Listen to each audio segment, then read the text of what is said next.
Thank you, Red. Hi, everyone. I am not late. I have no idea what you guys are talking about. I am not late. I am so early.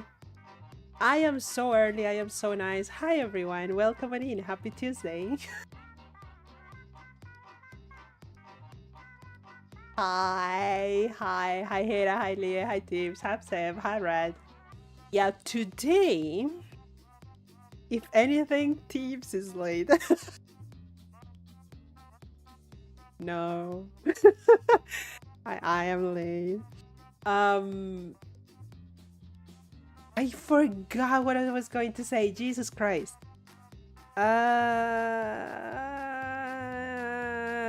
Never mind. It was important then. Guys, today we are going to do a nerd parade with Teebs. Teebs asked for this nerd parade since like last year. We've been trying to squeeze this nerd parade in any moment we both are available. So this nerd parade has been in the works for like 3 months. So if anything, this has been like a long time coming, and I'm so happy. I'm so happy because I always say that I'm not really a collab type of girl. I don't feel like I am a VTuber that thrives on collabs.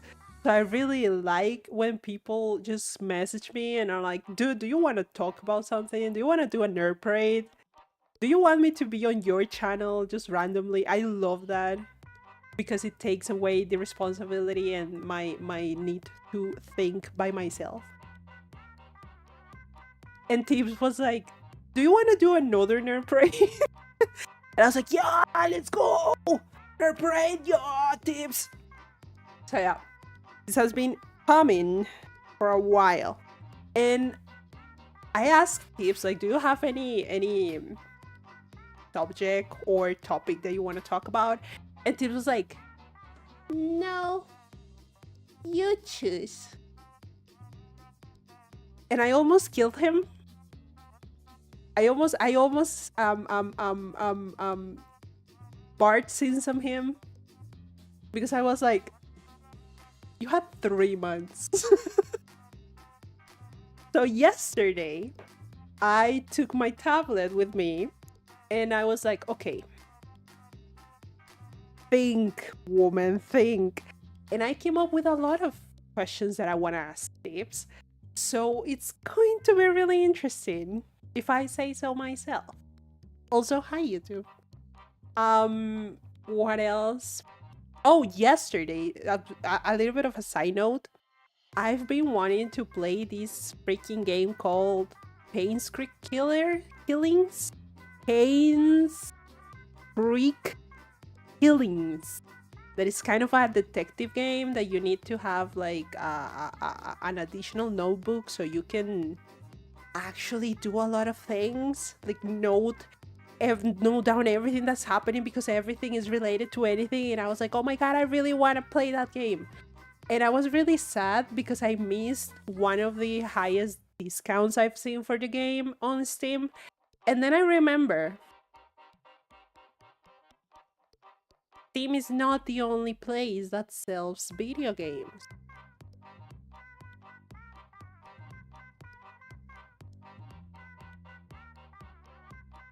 And do you know what I found yesterday?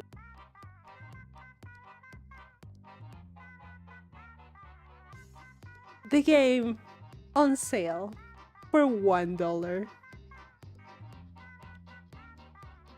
So I'm really happy. I'm so happy. Yesterday was the best day of my life. I am so happy. And you guys, I don't think you guys understand how happy I am that I found that game because I really want to play it. And I think I'm gonna play it this Thursday. Maybe. I don't know. My overactive brain can never figure it out. Teebs, you had 3 months. 3 months. I gave you 3 months. Also, I've been doing fun cotton. I mentioned this on my last stream. Is a really old, like really old type of handcrafting that uses basically cotton and glue. And I've been having so much fun. I feel like an 85-year-old woman doing little things with cotton and glue. And I love that for myself. I'm trying to make like a little horse for my mom because she saw a little like plushie of a horse and she wanted it, but it's completely impossible to get it because she saw it in Xiaohongshu. So I don't have a way to buy from Taobao to my country. And I was like, you know what? I can try make that. And it's so fun, but it's so messy. I have to use gloves, like those surgical gloves, because everything just sticks together. I hate it. But yeah, going back to this week, oh, now that I remember, guys. First of all, Porcelain made male model on Saturday, but that I'm gonna go watch him. I love my Yoshi. Second of all, Resident Evil 9 will not be ready for Thursday's stream. So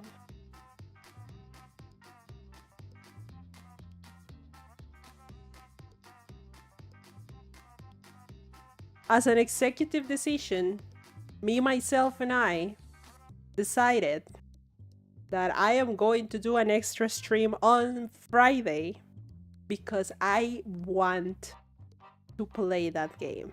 It's exactly the same reason as Silent Hill F. You are not obligated to be here. I am going to play that game on Friday. I am probably going to play that game until I finish it on my English streams.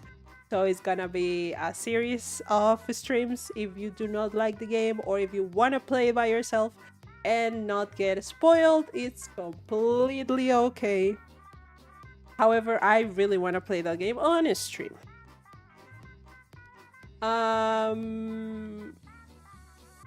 What else? I had a note with stuff that I wanted to talk about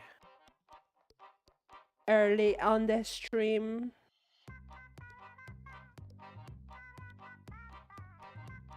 Oh, that was it. Jesus Christ. I just saw my note. That was it. So, I don't know if Teebs, sweetheart, are you ready? Are you okay if I call you 10 minutes early? Imagine Teebs saying like, no, I'm busy. Go F yourself.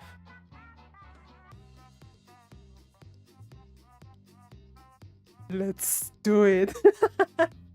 Okay, first of all, I'm changing to Nerf Raid. Second of all, I am changing something real quick because Discord hates me. There you go.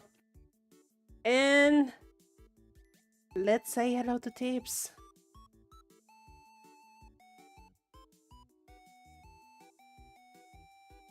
Because this is what today's streams is like. Oh my god! Hello!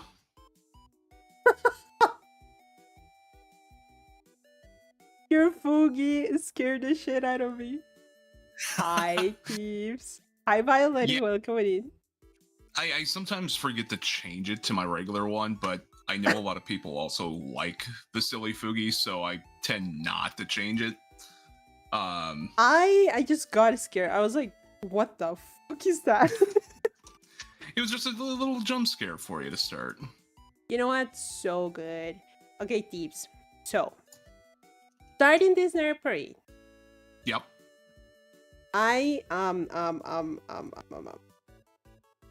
Because you never told me a subject. I was like, okay, Teebs is you kinda have a character, but that character is Mm-hmm. also based on who you are IRL. Mm-hmm.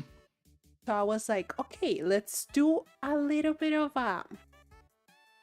you can say like a interview for your Okay. character. And not only your character, but mine as well, because I am using human Alfie, so I could talk about human stuff. So this Nerprain, the first question that I'm gonna ask you is if you can hear Maniberto actually. Wait, if I do this, can you hear Maniberto? Pog Online Poggers. Yep, I heard that. Okay, good. So everything is set, everything is ready. Guys, if you use the TTS, Teebs is going to hear it. So that is good. Now, the first question that I have. I'm sorry, what? I was gonna say, so chat, don't try to talk shit behind my back because I will hear it. Hi, Dustin, welcome in. Yeah, no, they normally don't talk shit unless unless they're really nice. The first question that is not a question. I can go first if you want like an example. Is can you introduce yourself in a way that will give the most information about yourself, obviously not personal information, but like a general understanding of who you are as a person? Yeah, I can do something like that. So for those of you that are watching that have actually never seen me, heard me, whatever it might be. Mm-hmm. Hi, my name's Teebs. I am what I call a radio VTuber, because I did have a career in radio for a good chunk of time. And I started streaming and VTubing because I kind of missed the career. And I figured this was kind of a way to get back into the career a little bit. Obviously, it's not one that pays me all that much, but it was one of those where I loved the practice of going into an office every day and just being able to broadcast. I loved being able to be a source of information at times or play music, whatever it was, because I did a lot when I worked in radio. So I worked in journalism a lot. I worked on I was a personality on 3 different stations that had a variety of music. I did top 40, I did some country, I did what is considered like classic hits or oldies and stuff like that. So I had the chance to do a lot of that, and I always had to cater to an audience on each of those shows. So when it came down to it, when I started streaming, I was like, you know what? Streaming is very similar to what an on-air DJ would do or an on-air personality would do. Because I still have to cater to an audience, and you're trying to cater to your quote-unquote demographic.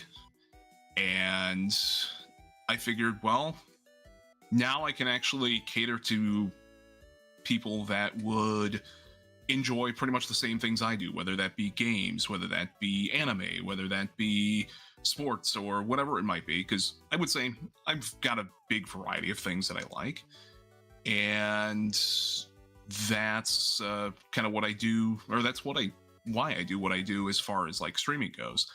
I also, on the personal side, I do some voice work, do some freelance, and I do a lot of sports announcing as well still for a few universities, and been doing that for a very long time.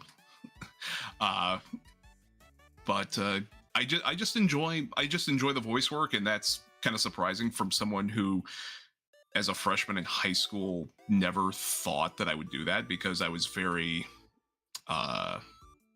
insecure about my voice. I was very insecure about myself at the time, and I kind of got thrown into the role. But you know, imagine being insecure at your voice, having your voice. Yeah. Well, let's put it this way. When I was in middle school, like 7th and 8th grade, even prior to that, I was in choir. I had a much higher voice at one time. So like I grew up Catholic and everything like that, so I would sing at church. I would be the person that would sing like the hymns in front of like the entire school body during like all school masses and stuff like that. And that voice went away in like the course of 3 years. So I went from being very high to more bassy over time. Oh, yeah, so the change might be the one that created all the insecurities. That makes sense.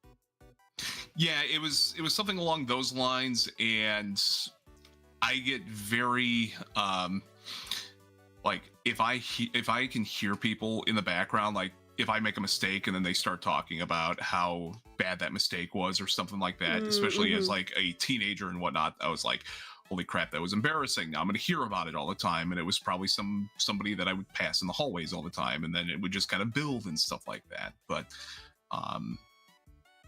over time, it was just one of those things where it's like, you know what, I'm starting to enjoy this. And all of a sudden here I am doing a variety of things. You know, I've done stuff from, you know, still doing high school to professional jobs too. So it's exciting. I've really enjoyed it so far. It's really cute. And outside, let's say outside radio, is there anything else that makes Teebs Teebs? Like something weird that you did before? You know, sometimes it's hard to talk about because I used to be very like to myself. I didn't grow up with a lot of friends and everything. So I didn't do a whole lot outside of, you know, what I did there.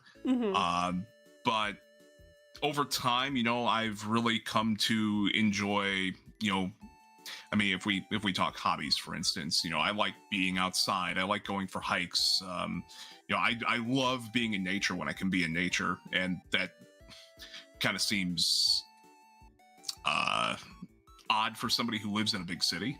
But it's like whenever I can go to someplace where, you know, I can enjoy. Oh my god, I could have sworn I muted my phone. When I thought I could, you know, be out and about and whatnot, then I really enjoy it. So it's something I really enjoy. I just like being outside. I like being active. And gosh, what else could I put in there?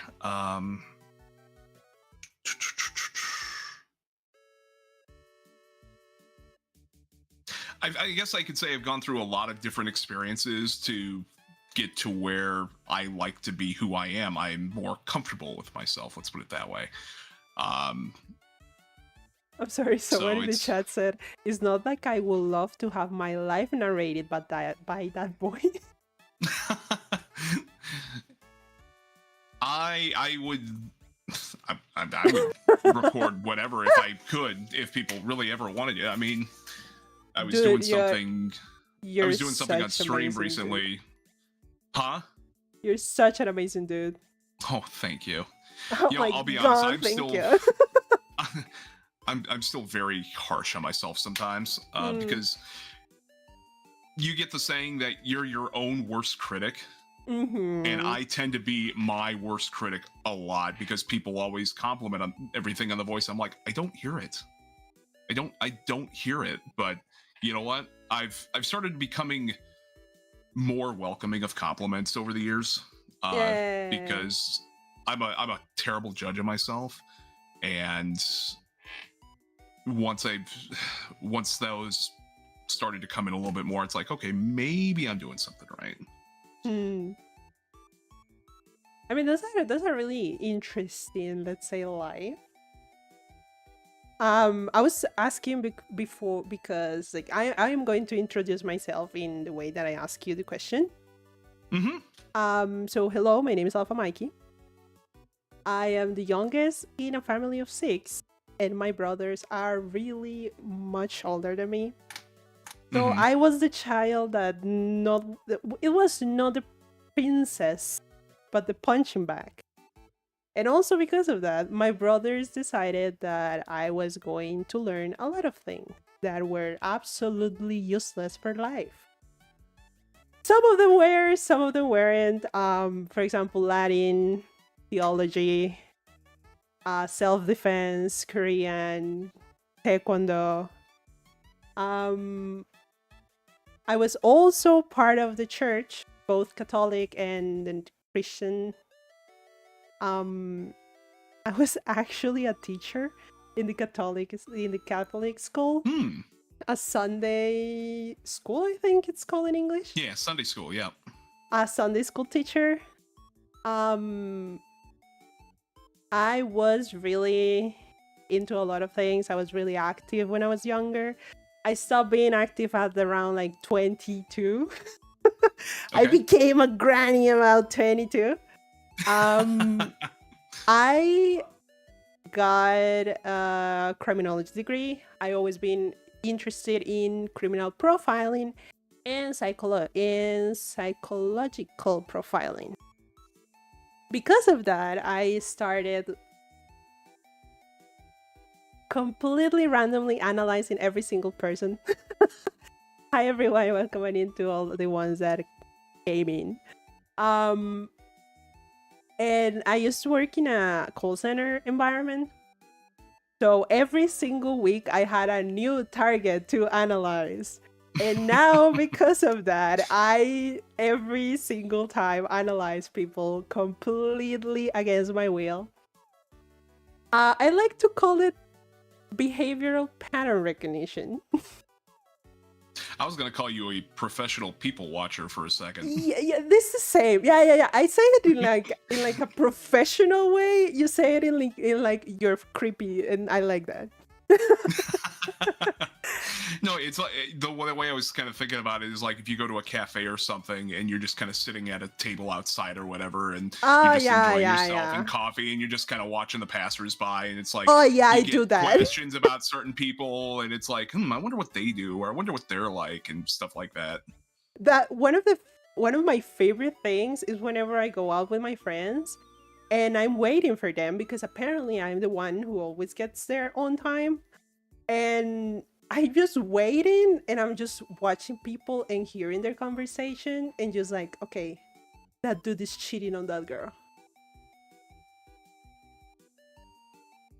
You know, Okay, it's that always dude interesting. doesn't It's like always that person. interesting when you pick up conversations like that, because if you've ever watched some reactionary videos, Mhm. you watch like somebody recording like some sort of conversation, then all of a sudden, like in the background, you just see somebody make that or that drama face or whatever. Yeah. And I do that so much if I'm just like standing in line for a coffee, and then all of a sudden I'm hearing somebody's drama or whatever it is. I'm like, I am going to be somebody's in completely trouble. honest. I am going to be completely honest. When I was working in this call center environment, okay, I was working in this call center environment for 2 years. Then I went to fraud in the same company, but it was almost the same environment. It was really a lot of people coming in, a lot of people leaving. And then I got a better position at this company, but it was again in a fucking department with a lot of people come in and a lot of people leave. So I am really used to meeting new people, even though I don't like being social. I also used to managing people, even though I don't like to do so. And every time I was wearing my headphones anywhere, if you knew me, like if you personally knew me, if you were part of my team, if you were my teammate, like if you actually knew me, you knew that there was no music coming from those headphones. I was ready to listen every single piece of gossip around. I was I love using that. them just for the sake of it. Hi Mona, have a nice lyric. I was using them only for the sake of it, but I was listening to every single piece of gossip. I was also a Girl Scout, and I spend my time reading a lot because I am really curious and I like reading. Mm-hmm. So I do read a lot. I do not have a specific type of music that I hear. I listen to every single type of music that there is. If I like the song, I like the song. And that's basically who I am as a person. I started streaming because... How can I explain this without doxing myself? 90% of my friends thought that I was dead. Because I'm not the type of person that would like keep track of their friends. I don't know. Like I'm really like... How can I explain that? Like I am not out there. You like your personal time, and yeah. You know, you still enjoy your friends, but you know, if it's one of those things where maybe if you prefer your personal time over sometimes, you know, hanging out with people, then maybe that's the way you kind of go with it. Yeah. Also on social media, I never posted anything. So a lot of them actually thought that I was dead. Hiroto said you guys had a funeral and everything. Yeah. Hera is part of my IRL friend, so he can confirm a lot of things. Hera in that stand can confirm. I keep no contact with people I knew in school. No, it's not that. Like, I am talking like my real, actual friends. Mm-hmm. And I was like, dude, one of them was like, dude, we need something to know that you're actually alive. Because with your shitty health, with the fact that you live in the hospital, and the fact that you look like one of those colorful chicks that just die in like 2 days, we need to know that you're okay. And I was like, oh, I can stream myself playing video games. And that's how I started streaming. Yeah, I know I know my IRLs, they're like, you know, I know people from high school and whatnot. It's like, yeah, we'll text each other maybe once a month, just to be like, hey, how's it going? You doing good? Okay. Then the conversation just drops. We could have been in the middle of a conversation too of something somewhat interesting, and then, you know, if somebody doesn't answer back, then it's like, I think it just turns into one of those, well, who's gonna text first? And then everyone kind of forgets, and then we don't talk. That's really interesting because as someone who doesn't like to socialize that much, apparently I have a lot of friends, and my friends are the one who says that I have a lot of friends.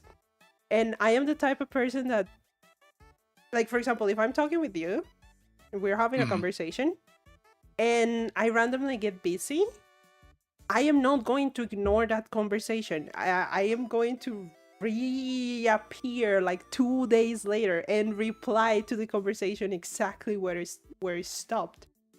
And all of my friends are like that.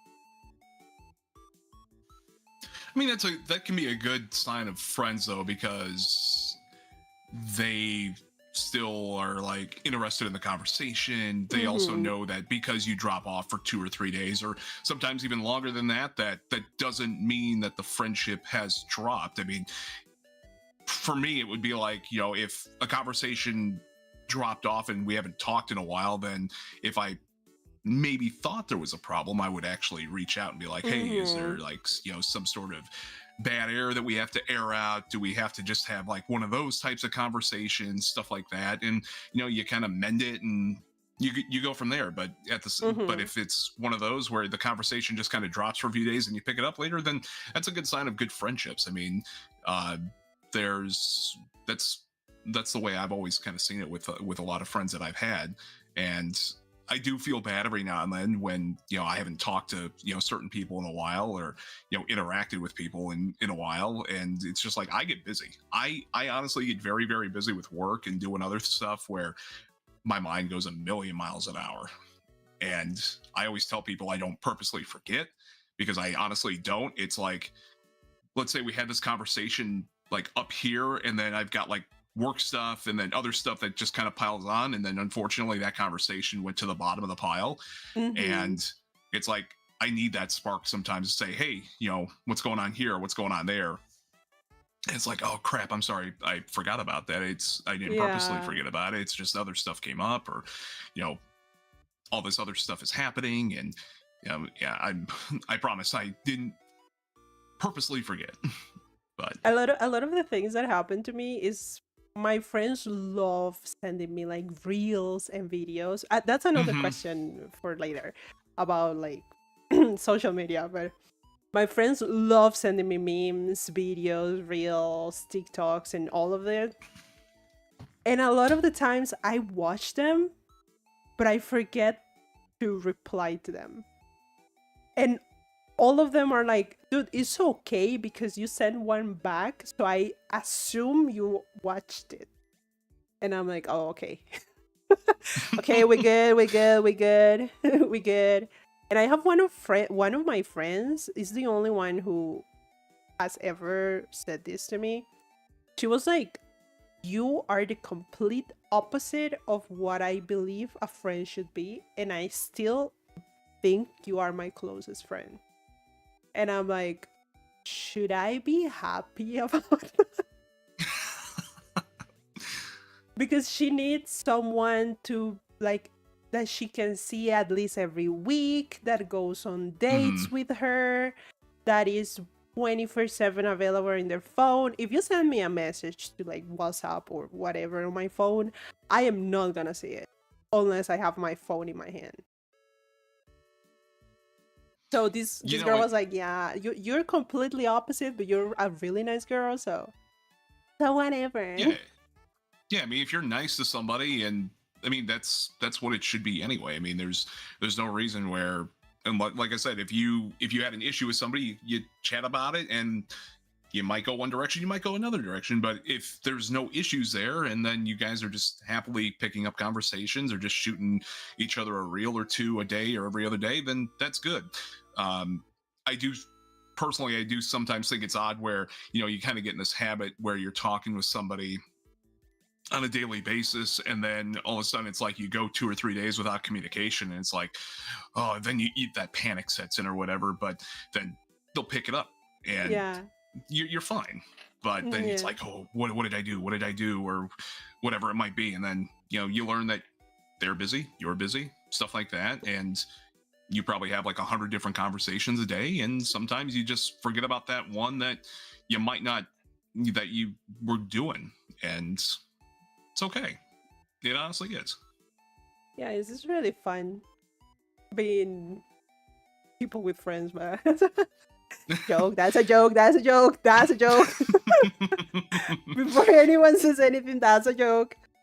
Something that another question that I have for you is, hmm what do you think about personal or private um social media versus VTuber or public social media? So for me, I can definitely tell you that I've got both my private and my public social medias. I want to say all my more public social medias are what I do in relations to streaming and VTubing. Um, my private one is probably the one that I've got on Facebook. I mean, I keep that for friends, for updates for them, family members for updates for them, and I don't use it as often anymore, just because especially both Facebook and Twitter. I refuse to ever call it X, by the way. Those both of those can be real bad cesspools of just a bunch of negative stuff, and it's like I tried to be that type of person who's just kind of giving updates on, what I'm doing in life to friends and family and whatnot. But then it's like it just gets kind of tiring over time, and I hate keeping up with it sometimes. And it comes down to you've got your select group of friends and family that if something awesome happens or you want to show it off, you're gonna send it to them personally. um so it's like, yeah, the private side of social media, it's like I don't use it as often. And I feel bad, even for the VTubing and the public side of things, where you were talking about when people send you stuff, and people send me stuff on Instagram all the time, and I've got to give them a subtle reminder every now and then. It's like, I don't use Instagram all that much, so I'm sorry if I missed, the Yeah. 200 reels that you've sent me. I promise it's not me ignoring you. I'm just not a big user of Instagram. Let's put it that way. And even when Instagram first came out, it's like, this is just like a picture version or a Snapchat version of Facebook. So why should I use it if I'm already sharing stuff on Facebook and, I'm already showing stuff off there. For the public side of things, as far as like, streaming goes, I felt like, in recent years that I can be a lot more of myself on that side, because there's a lot more acceptance. There's a lot more, you find there's a lot more people out there that are very much like you.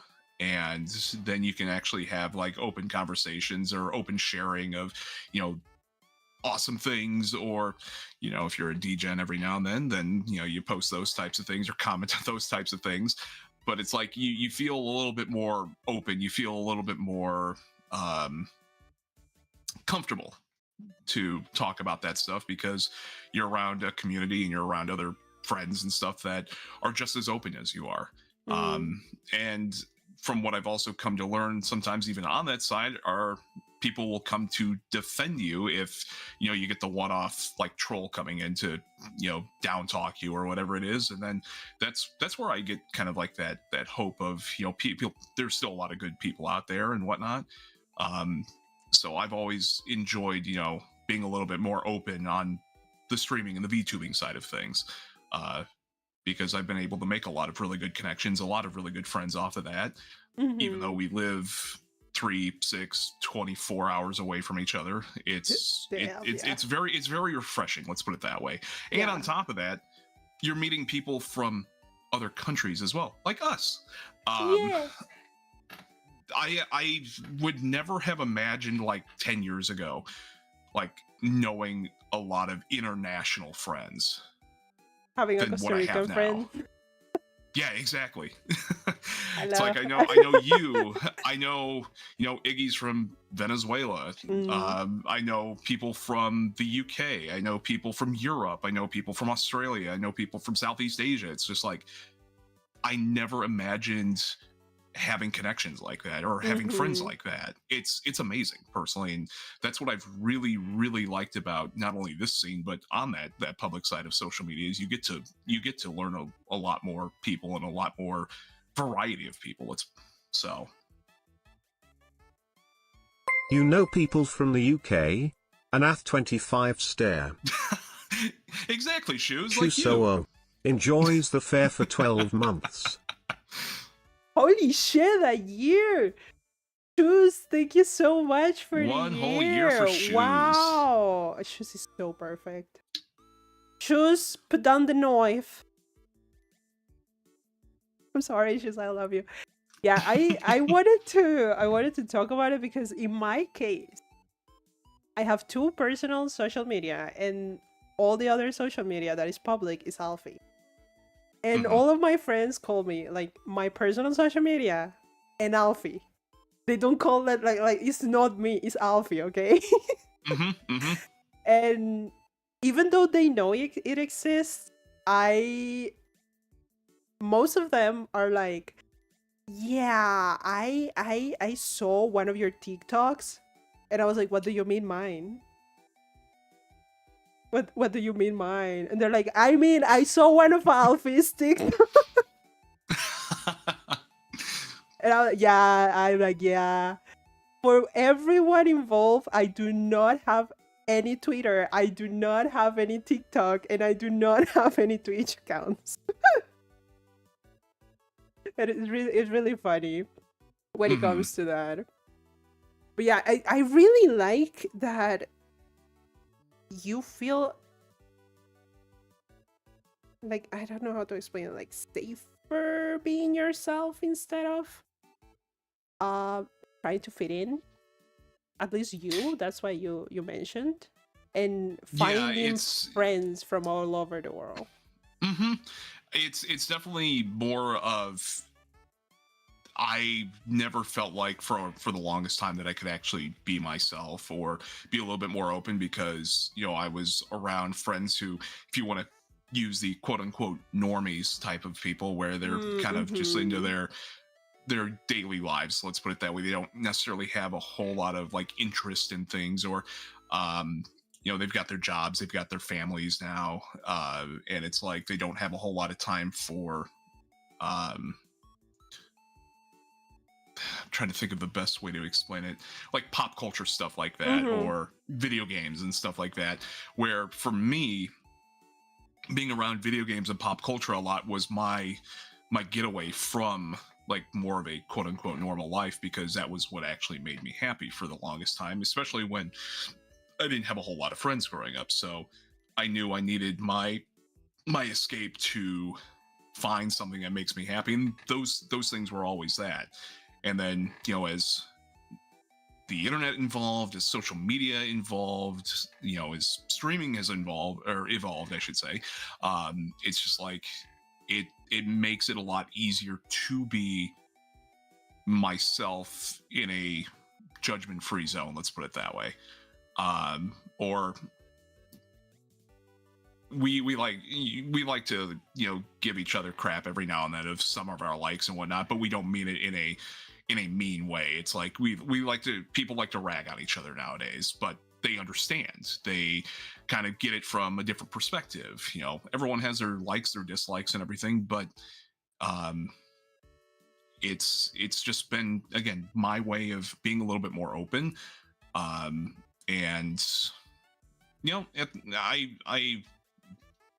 I think I'm to that point too, where I'm just kind of over like that high school type of drama too, where it's like, okay, if you don't like what I do or some of the stuff that I have interest in, okay, that's cool. You do you. I'm gonna do me, you. And yeah, and you do what you want to do. I don't care. It's like I'm gonna stay happy. I'm gonna stay enjoying myself and what I like to do. So, and opinions aren't gonna really change that when it comes to some of that stuff.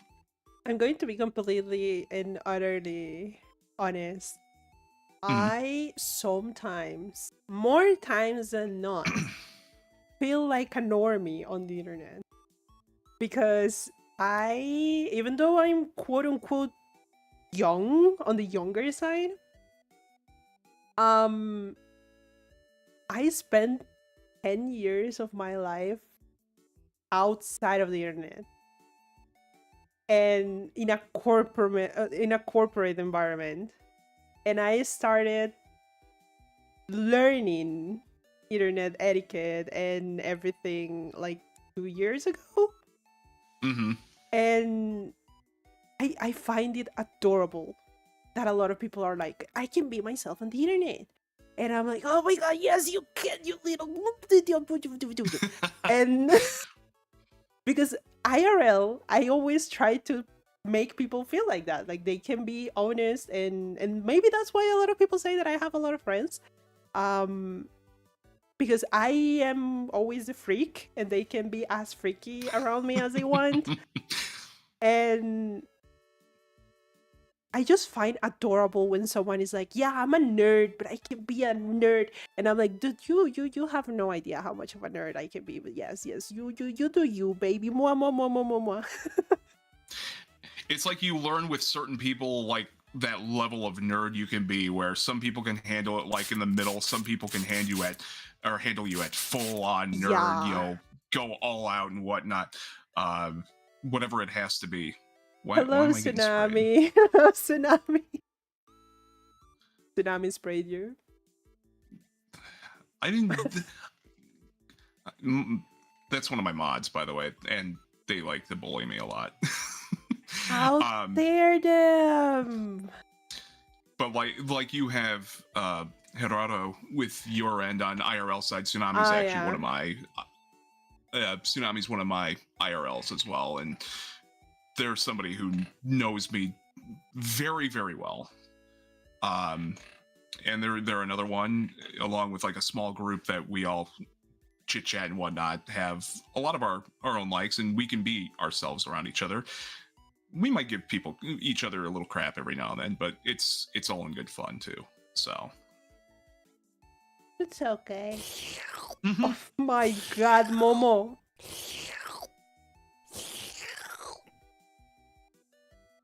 You see Oh my that? god, Yeah, yeah, why? yeah. Why?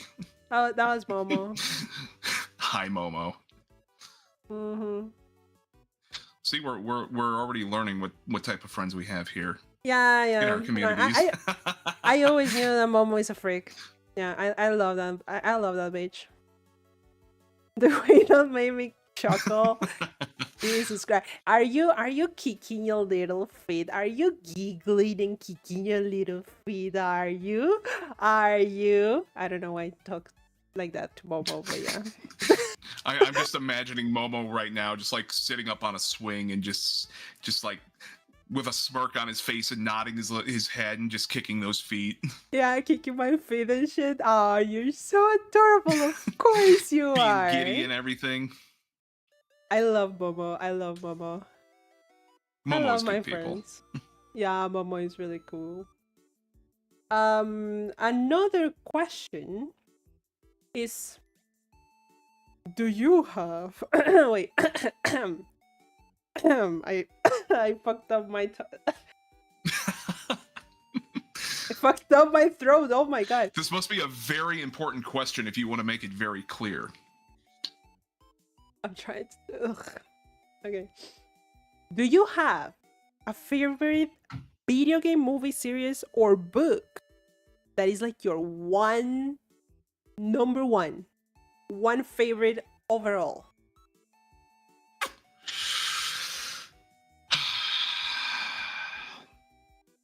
That can be a very, very tough question. Book, not so much because I'm not the biggest of readers. Mm-hmm. I guess if there's like some web comics or I do read up on like Webtoon every now and then for a few series that I really like on there. Mm-hmm. But it's like, as far as like books go, I haven't really sat down with a good book in a very long time, and that's not because I don't necessarily like reading. It's just more I don't have the time to really dedicate like an hour or two to actually just like sit and read a book. Fair. And let's see, if we go video games, I've been a big fan of the Sonic franchise since I was a kid and everything. I grew up with Sonic, and that one has always been one that's been very, very close to my heart. Whether it's been through the video games or the old Saturday morning cartoons that we had. But it was like I at one time owned like all of the original games at one point, and I, being the 12 or 13-year-old I was at the time, maybe a little bit younger, I felt bad for one of my neighbors who got his tonsils taken out. And I thought that, getting tonsils taken out was a more serious procedure than it actually is. And I ended up giving him like all of my video games because he was like not as big of a Sonic fan, but I knew he really, really liked Sonic at the time. So I mean, that's adorable, but why? Trust me, every time I look back on it now, I'm like, why the hell did I do that? Why did I give away like some of my really, really good possessions? I mean, at least you could have given them one, but why all of them? I don't know. I wish I could tell you that memory is so long ago, and if I could go back to my younger self and just and like smack him in the back of the head before he did, I'd be like, no, you gotta keep those things. You don't know how important those things are. What are you doing? As you keep going. But yeah, Sonic has always been a huge one for me. As far as movies go, I guess if there are movies that I can really always sit down and go back and watch 100 times over, I can always do that with Lord of the Rings. I can always do that with Twister. I can do that with what's another Thank you for good one your that pod I can always sit down? Indiana Jones, like all those trilogies that were kind of like legit trilogies when they came out. It's like I can always go back and watch those because they've always been a favorite. I grew up with them. I find myself going back to a lot of stuff I grew up with, and now I realize how much I've hung on to those things through the years. I mean, that's good. Again, going back Pattern on the thing of recognition. yeah. Going back on talking about what makes me happy. Yeah, those things made me happy then. They continue to make me happy now because it just gives me like that little inner childhood that can make me look back on it. And I always think of the movie Hook with Robin Williams. And the obviously the premise around Peter Pan is you don't want to grow up or whatever it is, and I always think of putting that a little bit into context where you have to technically grow up, but you can still hold on to those things that made you happy as a child, and you can always go back on them and fall back on them without any issue if you need like that little perk of happiness or just like that inner child to come out and kind of show you where you came from in a way. And that's really cute. Yeah, I think that's what keeps me typically in like a positive light too. Because sometimes it was hard to be in that positive light growing up and everything. So yeah, and it can even be like that as an adult now too, with the numerous issues that are in the world. It's adulting things. Yeah, the world things, adulting things. Yeah, all the adulting stuff, and you gotta every now and then just kind of take it easy and go back to what made you happy and what still makes you happy. Okay, that question actually has a part 2. Okay. So the part 2 is, would you live inside that world if you could? Would you live inside the world of Sonic if you could?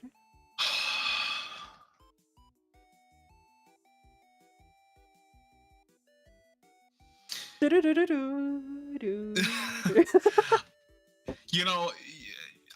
love the music of the game to the point where sometimes I can go on a long drive and just listen to those soundtracks and everything, and it just keep my travels very, very happy and everything.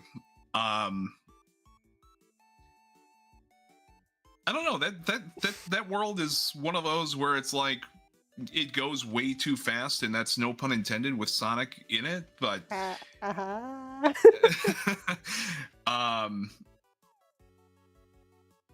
think it would be very interesting to be in a world like that, because you see a lot of, if you look at a lot of video game franchises or a lot of movies where there are things where it doesn't seem like it would be possible in this day and age because it has something to do with like magic, or it's just like not possible for something like that to happen, or I think it would just be kind of fun to be able to just run around though, and go on adventures and kind of live on the edge a little bit, like Sonic and Tails and company do, where you're constantly kind of battling every now and then, but you come out on the good ends and everything. And I don't know, I would think that Sonic would be a fun world to live in, to be honest. That's fair. I never thought about living in the world of Sonic, now that I think about it. I wouldn't like that. But I can see the appeal. Right. Yes. Yeah. So I mean, what about you though? If you go on games or movies or books or anything like that.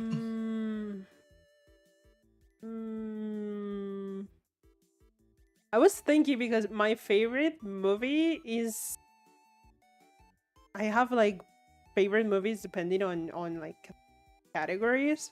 So I have favorite photography, I have favorite plot, and I have favorite overall. And I was like, okay, none of those movies I would like to go in. Like, fuck no. Memoirs of a Geisha? No, thank you. Predestination? Fuck no. And Van Helsing? Only if Hugh Jackman, only if I can romance the Dracula wives, I will get in there. Because, okay, like Van Helsing, okay. And then I was like, okay, no. Then books, my favorite book is, it's called The Oracle of the Moon. Mm-hmm.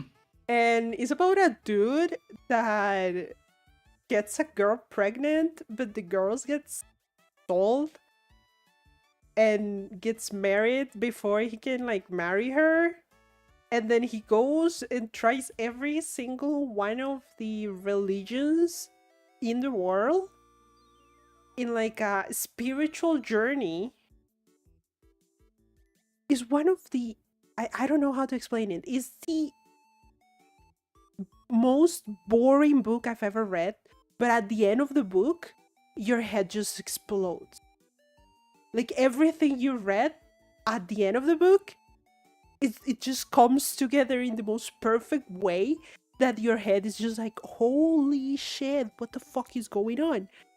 I do not want to live in that world. No, thank you. Van Helsing mentioned, let's go.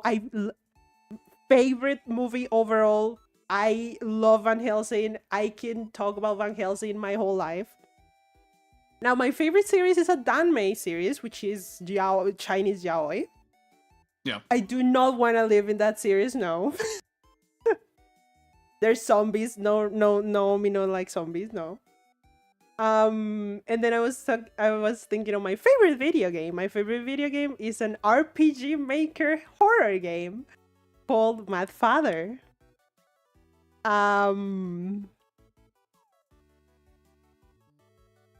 I mean,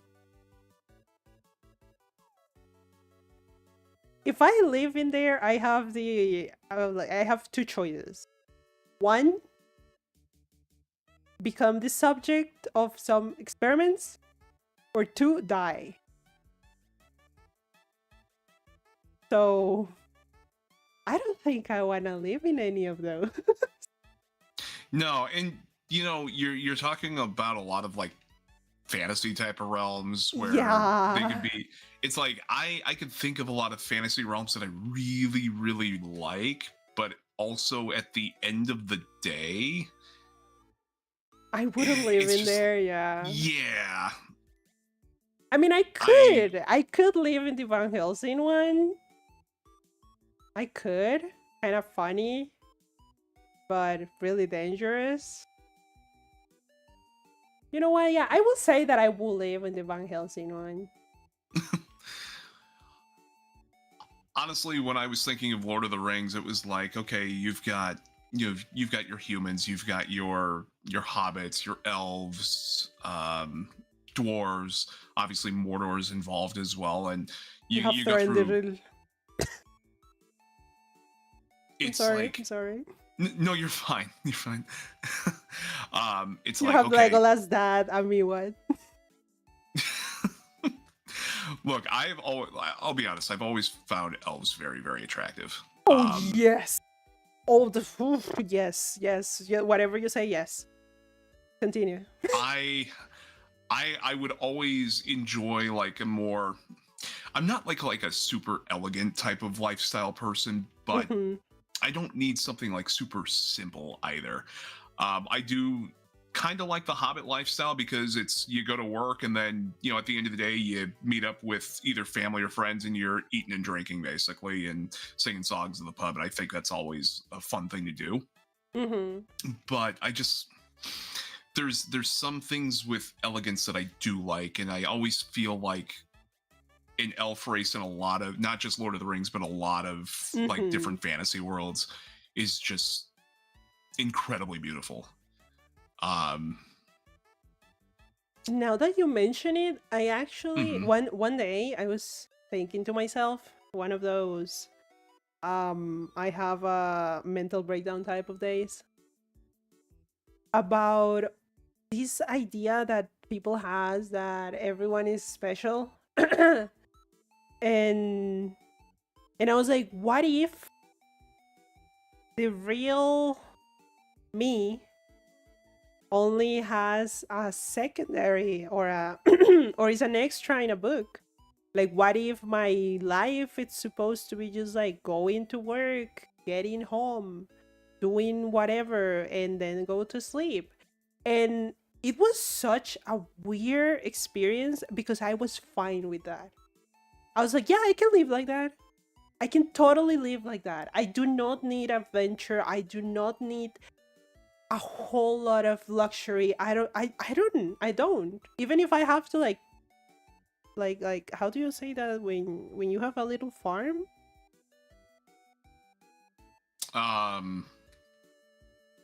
When you have to like pick up the stuff and so you reap no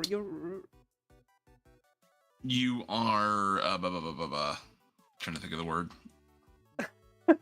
ESL. I'm going to add a little sticky note. ESL.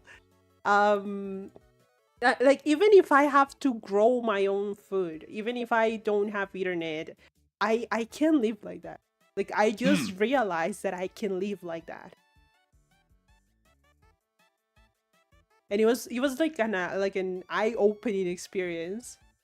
Because I was like, yeah, I don't need to be unique. I don't need to be special. I don't need to be on an adventure. Self-sufficient. Thank you, shoes. Yes, thank you, shoes. Thank you, shoes. English is hard. Yeah, thank you, shoes. Yeah, tell me about it.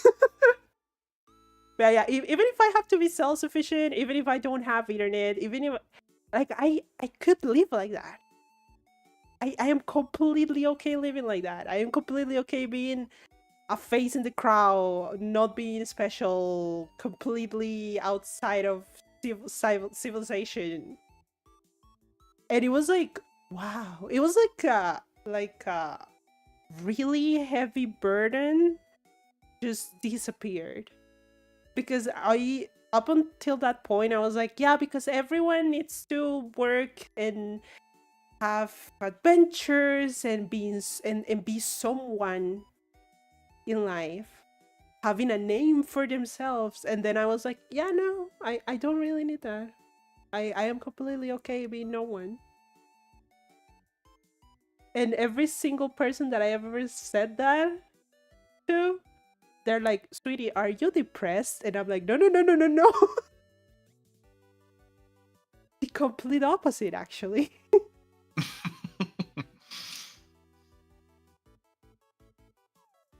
So it's really interesting to see how people like see themselves able to survive or not. Because one of my, like, for example, my ex-boyfriend was like, yeah, no, I need to live in like a cyberpunk city with super fast internet. I need to be connected to the network 24/7. And I was like, do you know what a book is? Do you know what a hobby is? But then I realized, okay, that might be just me, and that's okay.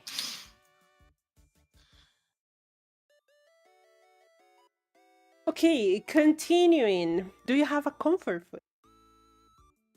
Ooh. I actually just made a clip about this today too, where what foods are considered dangerous, because it's like if you start eating it, it will be gone, even though the serving size is like 8 servings, and you're still gonna eat them all in one sitting. Yeah. But if I had to go like on a comfort food, I mean, mac and cheese has always been one for me. Okay, fair. I mean, it's pasta and melty cheese. It's hard to turn that down. I mean, I love cheese on top of it, so it's like, I think it was one of those things where it was a very simple thing to make too, growing up, whether it was just from the craft boxes, or it's like, okay, you boil pasta and then you pour cheese over it or whatever it is. That's why mac and cheese has always been like a comfort food for me. If there are like dinners that I could if I had to choose like a dinner or a meal to eat for the rest of my life considered like a comfort food, gosh, I would probably have to go with udon. Um, Oh. I love I like a lot of Japanese and Asian noodle dishes and like that, but I Mm-hmm. always find myself if I'm ever out, I've got a Japanese market near me that has like a food court and everything. They offer a lot of stuff, and I always tell myself to try and go try something else out if I'm there for Mm-hmm. like lunch or dinner while I'm shopping, and I always find myself going back to this udon restaurant. Yeah, Um, fair. because it's like it's a really good broth, it's not too salty, it's like you get that good umami in it. And then I typically get their tonkatsu, Ooh, so you get like this real moist and tender moist. pork that yes, moist. uh, you get this tender pork that goes in there, and then I'm a big fan of mushrooms, so I'll get like extra Mm. woodier mushrooms in it. I will get um, what else typically goes in it, like the big nori sheet that goes into it. Um, and then they've got like this little um, tempura bar that you can go along with. So I always pick up like some sweet potato, and I pick up some onion, and I pick up some chicken karage and all that. And it's like if I could eat this pretty much for the rest of my life, I would. I always Damn. feel very, very happy whenever I'm eating udon. Happy Teebs is great Teebs. Mm-hmm. Much Mac like and with cheese coffee. and udon. Yes. Like much like with coffee, if I have coffee or if I have one of my comfort foods, then you will always find me in a good mood. I mean, coffee is yeah. Coffee. I need coffee to function, so I Yes. understand. Yes. And now that you said your comfort food, what's your favorite snack? Ooh. I'm asking here the good questions, bro. If there's something I always fall back on, it's probably just a plain old bag of Cheetos. Cheetos. I love Cheetos, and that is again one of those snacks where it's like if I start eating them, I probably should put them in a bowl, because if I don't and I have the bag with me, then that bag is going to disappear in the course of an hour, if not sooner. 5 minutes. Yeah, sometimes it could be 5 minutes. I mean, if it's like, oh, that just sounds so good right now. And it's just like, let's say it's just like a lazy weekend or whatever, and you're just sitting down to play games or watch a movie or whatever it is, you gotta have your favorite snack with you and your favorite beverage. And typically that always falls back onto Cheetos for me. Okay. I was not counting on like bag type of chips. I was counting on more like do you have any snack that you make that is your Oh, favorite? make. Um,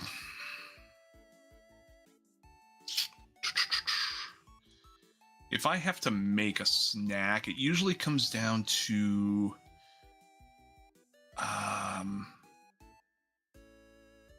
like if I'm definitely trying to find something that I'm trying to get me to not be hungry like in between meals, I like to go something a little bit more protein heavy.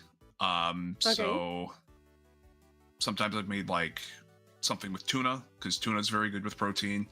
I could do something that has some sort of nut or legume. Like I don't know, like I don't see myself like making like a snack. It's instead of just going to something like that's already bagged or whatever it is. Fair. But if I go back to, there was a time where I did have like a produce garden. Oh. I could easily pull out like a carrot or a cucumber and just be like, yes, that's very, very fresh. I'm not the biggest fan of cucumbers as much anymore. I don't know what it is. I think it's just one of those things where as you age, your taste buds kind of change.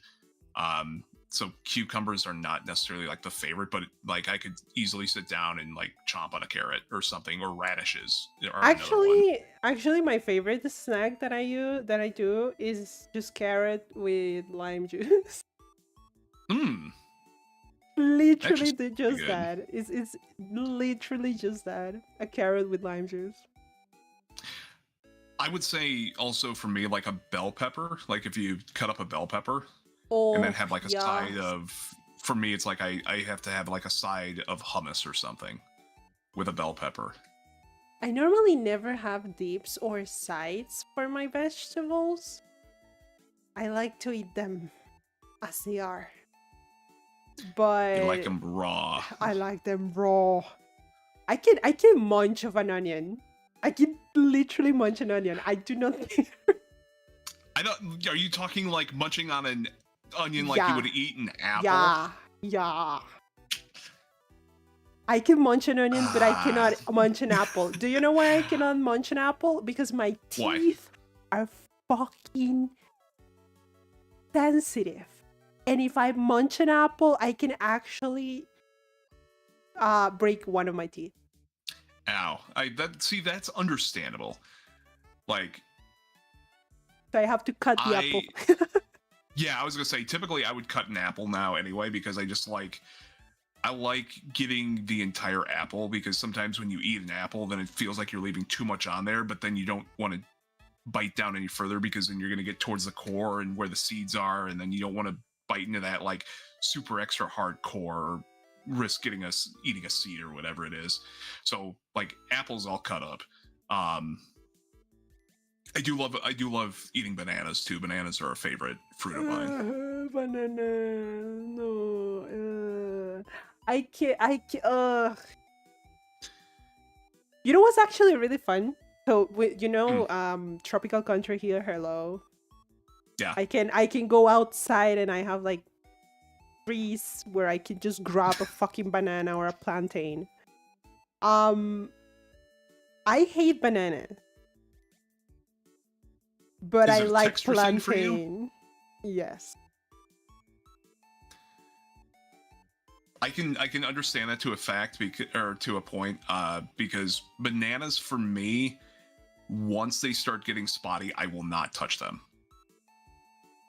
A lot of people in my country, they will say that those are the best ones.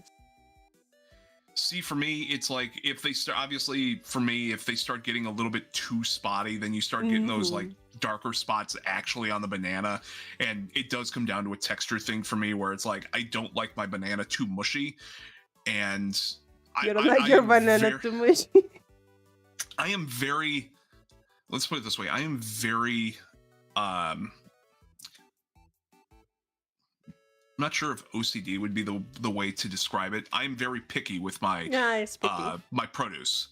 If I go to the store and I'm picking out produce, for instance, like if I know I'm going to get a thing of bananas, I got to get them when they are still pretty green, because I know, okay, after a couple of days, they'll start to ripen up a little bit, and then they'll be perfect.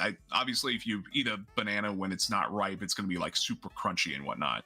So it's like I've got to have it in that perfect middle ground, to where if there is a little bit of a bite to it still, then I can have it. But then if it starts to get way too mushy, then that's where I've always been taught, well, if your bananas start to go bad, then you make banana bread out of them. I'll do that type of thing. But like I won't buy bread. You do like banana bread, or you don't? I don't. You know what I also don't like about bananas? The smell of the banana. That I can understand as well. So if my mom ever packed me a lunch when I was going to grade school and everything, and she put a banana in there, the banana would radiate to everything else in my lunchbox, whether it was like my sandwich or my bag of chips or whatever was in there. It's like everything tasted like a banana, and then I was like, I can't eat my lunch. Yeah, I know. I bananas and I are in a war, which is really funny because little fun fact about women: when we're in our period, sometimes we crave things that we don't normally eat. And I hate every time I crave a fucking banana, because I can smell the banana even after I eat it. And oh my god, it's so annoying. I hate every time I find myself craving a banana, I'm like, I'm going to grab a fucking plantain and do some maduros with it or something like that, something that I can actually enjoy instead of just grabbing a banana and eating, just because I know this smell is going to haunt me for days. And I'm talking days. Now, remind me, plantains, I've only eaten them on occasion, but not very often because they're not necessarily the biggest in our stores either, at least where I'm at. Plantains, are they more sweeter or are they more like a subtle taste of a banana? Mm, Or is it like not a banana whatsoever? It's a different type of banana. It's not a banana. It's a different type of whatever that family is called.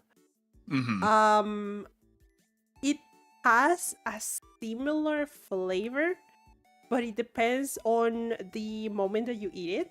First of all, you cannot ever eat a plantain raw because you can actually get poisoned. So if you want like tostones or patacones, the crunchy ones, you need the plantains to be green or at least not as ripe. If you have a plantain that is really ripe, it's going to smell extremely sweet. And that's what you use for the thing that is called maduros, which is just fried plantain, kind of like fried plantain. Or you use them for doing some sort of syrup or honey with them. That is amazing. I love that. There's another type of that banana family that we have here. We have like 7 types of here. That you can only eat when they're green and they're like tiny bananas. And you use them for pico de gallo and some sort of like pickled stuff. Again, you cannot eat those raw because you will get poisoned. But yeah. Not gonna lie, the pico de gallo sounds pretty good made with one of those. It's amazing. I'm trying to imagine the flavor because obviously you're usually used to like tomatoes and pico, but yeah, the guineo. That sounds like it would be like a little bit of a. Is it like more of a sweeter pico de gallo? No, it's actually the taste is not a banana at all. Imagine like a potato taste, but in a banana form. Okay. So when you cook it and you add it to the pico de gallo, gallo. God forsake me, I have sinned. When you add it to the pico de gallo, you add a little bit of. A lot of people actually add ketchup to it instead of tomatoes. They switch the tomatoes with the guineo, as that's how they call guineo. They switch the tomatoes with the guineo and they add a little bit of ketchup. Best shit ever. It's called guineo ceviche. Yeah, it's ceviche de guineo. It's so good. It's oof. You can eat it with anything. And I like the texture because again, it's like a potato type of texture. Not 100% a banana. It's not as slimy as a banana. And it's really good. A lot of people also make beans with it. Like a bean soup with it. What else? What else do you guys use guineos for? My mom only used them for ceviche and beans. But yeah, we have like 7 types of banana family stuff that are cooked different and taste completely different. I would love to try some of those though. Yeah, some of those sound come really, to Costa Rica. really I invite good. you. I would say the only thing is, do you guys use a lot of cilantro in your stuff too? Do you have that gene? I have that gene. No, why do you have that gene? I don't know. Why? I get teased for that gene so much too. Like when I You know who my also has last a gene? Bleep has a gene. Why are you both having the? Why? It's so tasty. Why? It's so tasty. I don't know. Like there was a work function that I had a couple months ago where they catered in tacos from a really good local restaurant. And I completely forgot that a lot of street tacos have like heaps and mounds of cilantro on them. Yeah. So they had some. I love this place for their El Pastor tacos. Oh. And that's what they brought in, and it was like those and some veggie tacos and a couple of other things. And I remember just getting really, really excited to see the Al Pastor tacos. And then I open them up from their little wrappings, and then all of a sudden it's just green on top. I'm like, oh. So I had to pick a lot of it off, but they gave these really, really generous quarters of lime. So I probably overdoused my taco with lime, but I could still taste the meat and the onions that were in it, but it helped get rid of the cilantro taste in there. Oh but my god. The big issue for me is even the tiniest hints of cilantro in some sort of dish, if that leaf touches my tongue in a spot where there is no other food, my brain is immediately going to just hone in on that little spot where that little piece of cilantro is and be like, yep, you got cilantro there. Yeah. I'm like, so, and my former roommate used to give me a lot of crap for not having the gene basically, because there were times where we'd go shopping together and she loved cilantro to the point where she would pick up an entire batch of it and just shove it into my face and be like, hey, doesn't this smell good? I'm like, nope, I got soap taste in my mouth now. Thanks. Well, it was explaining to me the taste of it. We're talking coriander. Yeah, I don't have the soap gene, but I'm not a huge fan of it fresh. The fuck you mean? The coriander pizza scares me. Why is there? You know what? Why is there a coriander pizza? I understand. Yeah, no, never mind. I understand. So he was explaining the taste for it, and he mentions that it's almost like when you eat from a plate that wasn't washed properly and had that soapy film on top of it, and you can taste the soap. And I was like, oh, that is so sad. So you cannot eat like 90% of the stuff that we cook here. Like, what the fuck are you talking about? Yeah, I feel kind of awkward sometimes going to some places, and because I could eat tacos all day, and then it's like, yeah, can you hold the cilantro, and then they give me that look of, but why? That's the best part. I'm like, something that I can vouch for, at least in my country, not in the tourist stuff. I do not understand how people like that work in the tourist spots, but if you go to a normal spot in my country and you mention like you have a dietary restriction due to an allergy, they will do anything to accommodate you. Not in the tourist stops. I do not know why they don't do that in the tourist spots. Beyond me. I don't know why. But anywhere else, you think the tourist spots would be more flexible for that too. Exactly. But no, they're like, no, we cannot do that. And I'm like, bitch, she's allergic to tomato. What are you talking about? But yeah, in normal places, if you go and you're like, dude, I cannot eat this because I'm allergic, some places even make you a new batch just for you of whatever you're doing, you're eating. So at least I can do that. I worked in food service for a little bit to know that, and I know people that also have food allergies that can be very deadly to them. Because I've seen some of the reactions where it was like they had to get medication right away to counteract the allergy. I prepare for the win. Yeah, and it was just one of those kind of mind opening things of, okay, this is why this is very, very important. Basically, I worked at a sandwich shop where everything was kind of on the line. So you'd be with like two other people on this line. One person's responsible for like the sauces, one person's responsible for the veggies, and one person's responsible for the meats. And we had people that came in that requested that we would change out our cutting boards along that line because they've probably been contaminated with things that they can't eat. Mm-hmm. Yeah, was it a pain in the ass? Of course it was, but at the end of the day, it's like you got to be a little bit of accommodating to people that do have these allergies, because that's what they need to at least enjoy something. Mm-hmm.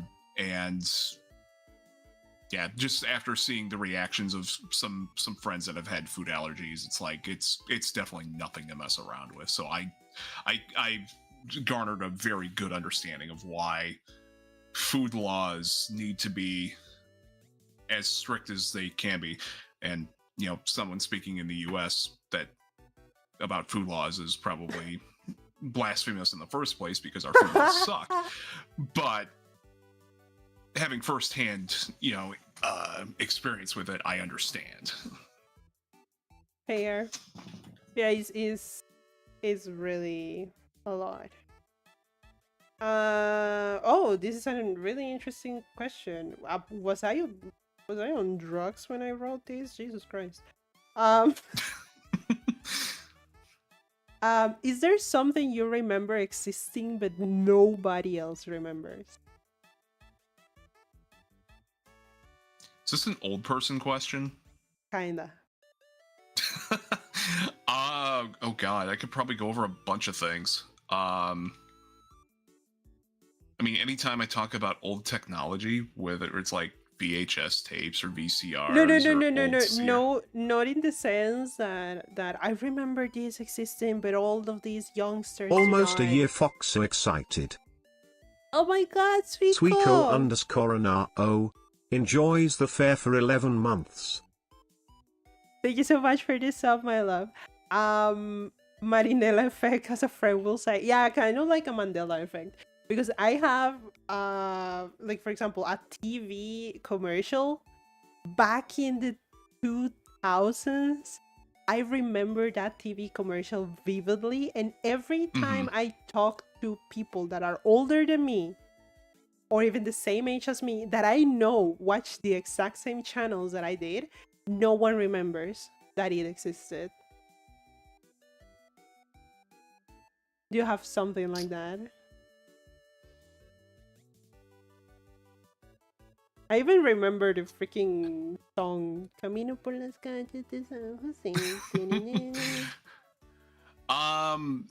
If you're going like on the jingles and stuff like that, there are like a couple of, I would say, local commercials that I could think of that had a very, very catchy jingle. But anytime I have brought that up with somebody who's either the same age as me or somebody who's even older that should remember that, they're like, yeah, I don't remember that. I'm like, how do you not remember this? It's like it was a very catchy jingle. It was very upbeat. You had a bunch of people in the background, being very excited for, like this piece of furniture or this carpet that they were about to get. Because if I remember correct, it was like a home appliance store or something that had it. And it's like, how do you not remember really catchy marketing? Because that's marketing doing its job at that point of making something very excited to get. And I could probably think of a couple of commercials offhand where people just don't remember them anymore. But it could be because that business is not around anymore. It's not as relevant anymore. It just makes me feel like I'm crazy. And I'm like, no, I remember it. Even my fucking brothers, they're like, are you insane? There was nothing like that. It was almost like if they were saying, like, you were staring at a blank screen all the time, something like that. It was almost like that. I was like, no, I was watching a freaking commercial. Pikachu tail one is for me. What? Oh, the fact that the tail was supposed to be black at the end? That son is so weird. You know, if you're going on Pokemon, anytime I've told people that Meryl was actually supposed to be a different name, they're like, "What are you talking about? It's always been Meryl." I'm like, "No." When Meryl was first brought into a concept form of being like this offshoot of Pikachu or whatever, they were supposed to be called Pika Blue, and a lot of newer Pokemon fans that I've known don't even know, they don't know that. Wow. Hi, Luis. Yeah, I just, oh my god, it annoys me, but it's like, what? It's like these little things that you think are very important details to you, and then other people just don't see them, or they just don't pay attention. I mean, that's where my OCD comes in, where it's like I pay really, really close attention to detail. If I'm like building anything up, it's like I've got to make sure it's perfect. So if I notice something out and about in the world that's different, that should be noticeable to a lot of people, but then they're like, "No, I didn't even notice it." I'm like, how? Yeah, How does this big giant thing that was right here, being A, gone, or B, a different color or whatever it is, how do you not notice that? How do you, who ties your shoes whenever you go out? Yeah, it's really weird. I have a question now that I think about it. I asked this question to my chat before, and I was like, I'm gonna ask tips just to make conversation. So imagine someone that is proposing to you. Okay. And you have a ring. They give you a ring. It's a beautiful ring. You can clearly see that it's a really expensive ring. But then you realize that that ring was an old ring that they used to propose to someone before you. What do you think about that situation? What would you do in that situation specifically? So you're talking the example of somebody bought the ring for that person. That person either got rejected or something happened, but then they kept the ring and used it to propose to you? Yeah.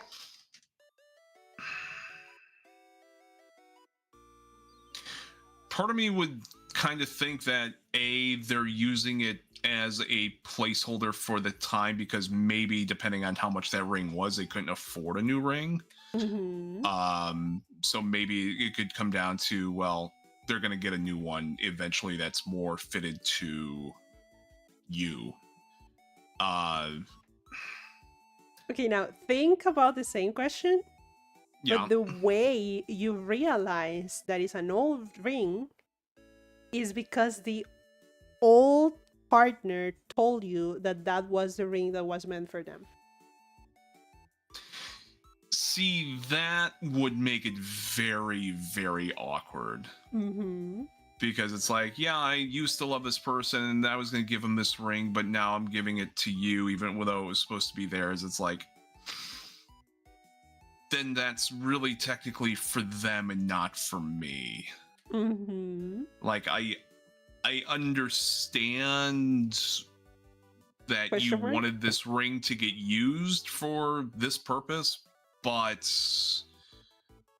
now you're trying to make me think like, well, this was actually intended for somebody else. And I'm like, well, now I kind of feel like I'm in the backseat, or I was kind of like a secondary person to this ring, rather than being the subject of, this ring being special for this type of occasion.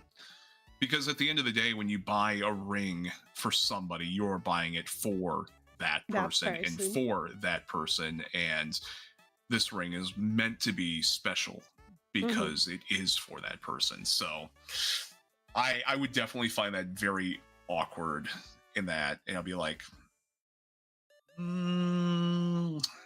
don't know about this. Because then you get the thought of, do they still think about this person? Do they think that Mhm.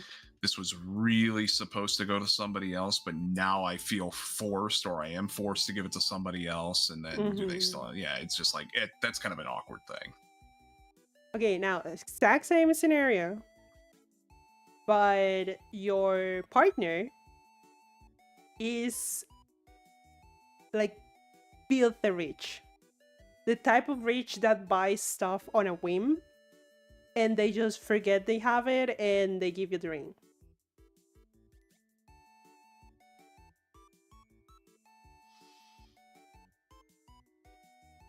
Mm, so are you talking like a situation where like maybe the proposal was rushed, or No, no, no. Like for example, they found the ring. They totally forgot that they bought the ring because again, they are filthy rich. They don't even know what they fucking buy all the time. They found the ring and oh they're yeah, like, yeah, "Okay, yeah. this is a pretty ring.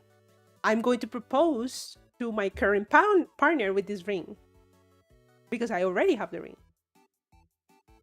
But the basically the important part, quote unquote, is them being like used to that type of spending. Like it's not like for example, you mentioned first that you don't know how expensive the ring was. So that's Hmm. this specific scenario. They don't care about how expensive the ring was.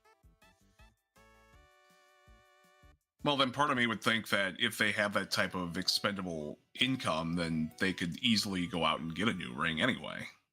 Now you So get me. why am I getting the old ring when you could have gotten me something new and something that is more unique to the relationship that we have? Okay, so what would you do? Would you like tell them something? Would you do something about it? I'd probably question again, if you have all this money to go get, if you can go out and buy a really expensive ring without having any issues or whatnot, then why give me something like this instead of going to spend the money on getting a new one? Like, Thank you. My Spanish chat was giving me way too much fucking shit because I said that I will take off the ring and give it to them. I was like, I am going to take off the ring. I'm going to give it to them. If it's the wealthy dude, I am going to stay with them. But it's all the others. I'm going to be like, I hope you have a beautiful day. I hope you have a beautiful life. Please never talk to me again. Bye. And my Spanish chat was like, why would you do that for a ring? And I was like, I will do that for even less than a ring. Like the fuck you're talking about. I mean, again, you got to think at the end of the day, the ring is like that bond that you're supposed to have with your partner, and it is supposed to be that real special thing. So, if it wasn't originally meant for you in the first place, then that ring, honestly, in my opinion, you should sell that ring off. You can use that money to fund Buy the the new new ring. ring. Yes. That was what I said. I was like, why didn't you sell it? Like just sell it and buy a new ring that is supposed to make you think of me. Like that is meant for our relationship. Mm-hmm. And all my Spanish chat was like, oh, you just hate men. And I was like, I mean, yes, but what the fuck? Can I ask you an alternative to this question? Tell me. What is your opinion on somebody using like an old family like I'm not gonna use hand me down. That's I think that's too. Oh, the What? grandma ring? Yes, Oh yeah, fuck you're. yeah, 100%. I love that type of things. Like the family heirloom, Mhm. 100%. I don't have any issues with that. I love that shit. I think it's adorable and a really cute way of keeping how do you say that, like a custom alive. And also, Yeah. you are not supposed to give a family heirloom to anyone. So that will make it even more special in my eyes. Okay. I get some people that will tell me that just seems kind of weird because it's like, okay, you're trying to really like bring in that family bonding in there, and you know, if you take this, then you're with this family forever basically at that point. Because I've known a couple of people that, you know, they got married and then, you know, a few years later they got divorced, so you get the family ring back, and then it brings up that question of, well, okay, now you're going to pass it on to the next partner you have and stuff like that. I I mean, understand that point of view, but at the same time, I am okay. How can I explain this? I am the type of person that always sees the person as they are and not the potential. So Mhm. I don't see the potential of a breakup. I just see the fact that this person likes me so much that is willing to give me the ring, regardless of what happened before. Right. So Yeah, I am like that. But I can also see why other people will be like, I don't want to give you the ring back. yeah. No, I mean, like my thought was is the same thing in your boat, where Mm, you like me enough to give me a piece of, you know, something that's very important to you. very important, Um, yeah. but yeah, that's why I brought it up, because I'm like, I've had friends that are like, well, if you give that, then, you know, it's kind of awkward if you have to get it back, and, you know, then you give it to somebody else, and then it's like, does it kind of lose its, you know, specialness or whatever it is? I am And going to be completely honest. I always find extremely interesting fatalist mentally people, like mental people, like people mhm. that think about divorce before they are even married. Right, exactly. I mean, Why is let's the put it this first way: if step you're, if to give it back? Exactly. It's like, yeah, why do you think that you have to give it back at all? yeah, you're not going into a relationship thinking about the bad that's going to come out of that. Mm-hmm. You've already probably gone through enough fights and everything, from being just in a boyfriend girlfriend relationship and then being, you know, engaged and everything like that. And if you made it through all of that, then why are you going to start thinking about what's going to happen after you tie the knot? It is weird. It is weird. It is weird. I don't know. I mean, if someone ever gives me a family heirloom, I will be terrified, to be honest. I'll be I can like, see "Are that. do you trust me this much?" Because I was telling Chad on my Spanish chat that I will be okay. I always said that if I ever married, I am going to be the one buying the rings, and I'm going to buy the most simple, cute little things because I like simple stuff. I don't like Mhm. over the top luxury and stuff like that. So for someone like me, being given something with so much importance, I don't even care how it looks. I would be like, and what if I am like washing my hands and I lose it? Can I have a how do you say that, like a second ring so I can A have this backup one? ring. Yeah, backup ring. Just this is the original ring, but I'm gonna keep it safe because I don't trust myself in keeping the ring safe.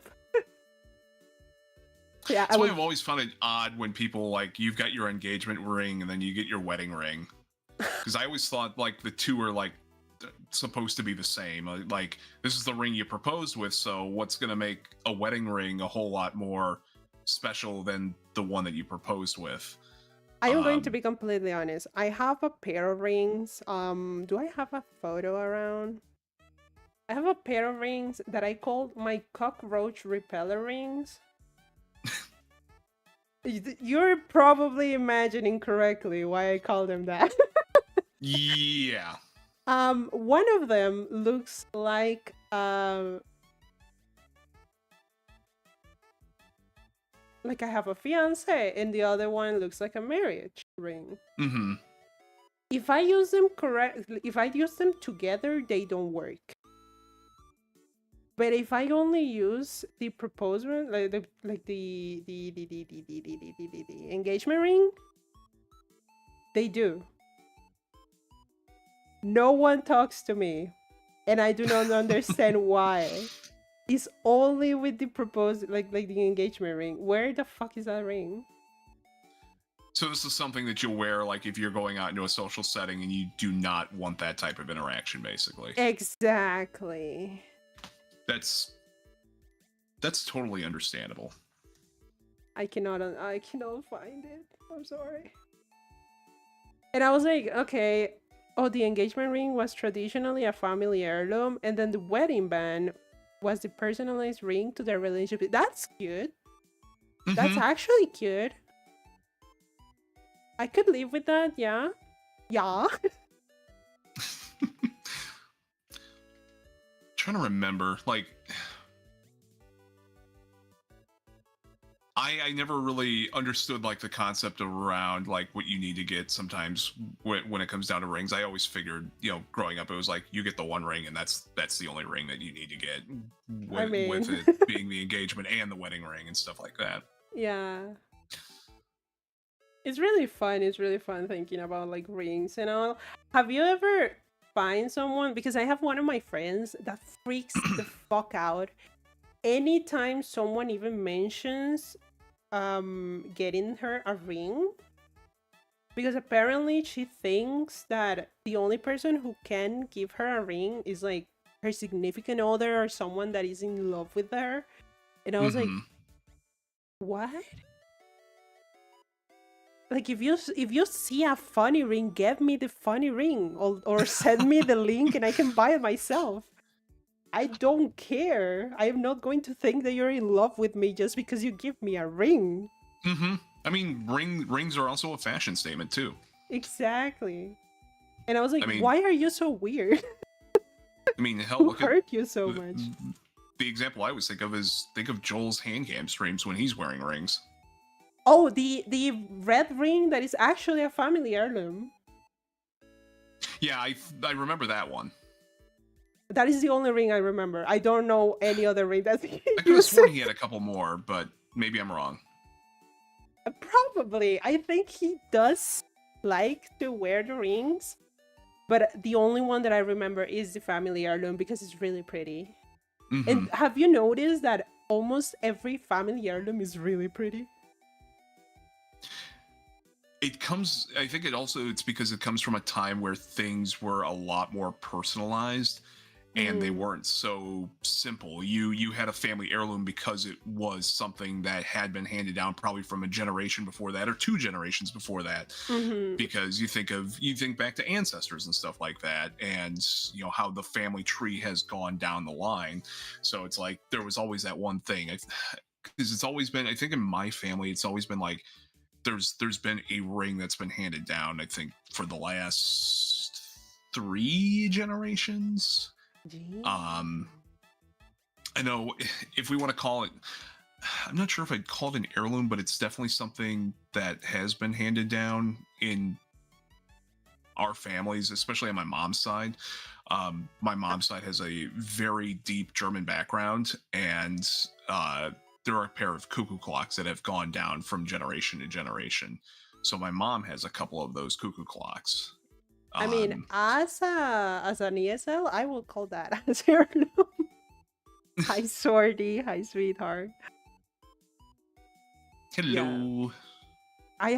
I have our family's engagement ring. It was originally a wedding band, and then was set with a stone and have been handed down ever since, almost 200 years old now. Jesus Christ, your ring is older than my country?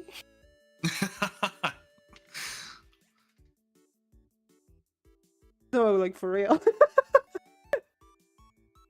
Yeah, it's really interesting to know. Now that we're in a topic of partner and relationships and stuff, and mostly human relations, that is an heirloom, my man. Have you seen the price of those? Yeah. I was gonna say, if I was gonna mention those, Luis would be one of the people that actually probably pointed out that it is an heirloom. And trust me, Luis, I know exactly how old a couple of these clocks can be.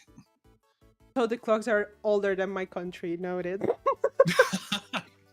I know that I think the 2 that I know of obviously they're definitely older than me. I think they're even older than my mom, and maybe as old or even older than like my grandparents still.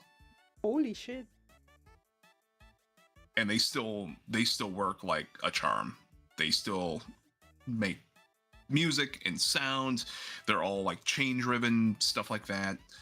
But you have to be very, very careful when you wind them up, just because, you know, the parts start to get old, and Mm-hmm. you know, you don't know what's been replaced in them.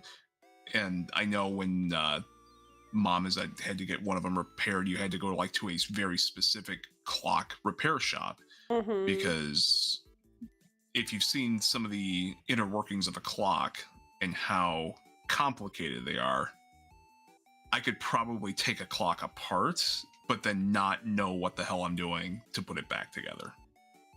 For once in my life, I really wanted to become one of the clock repairing people.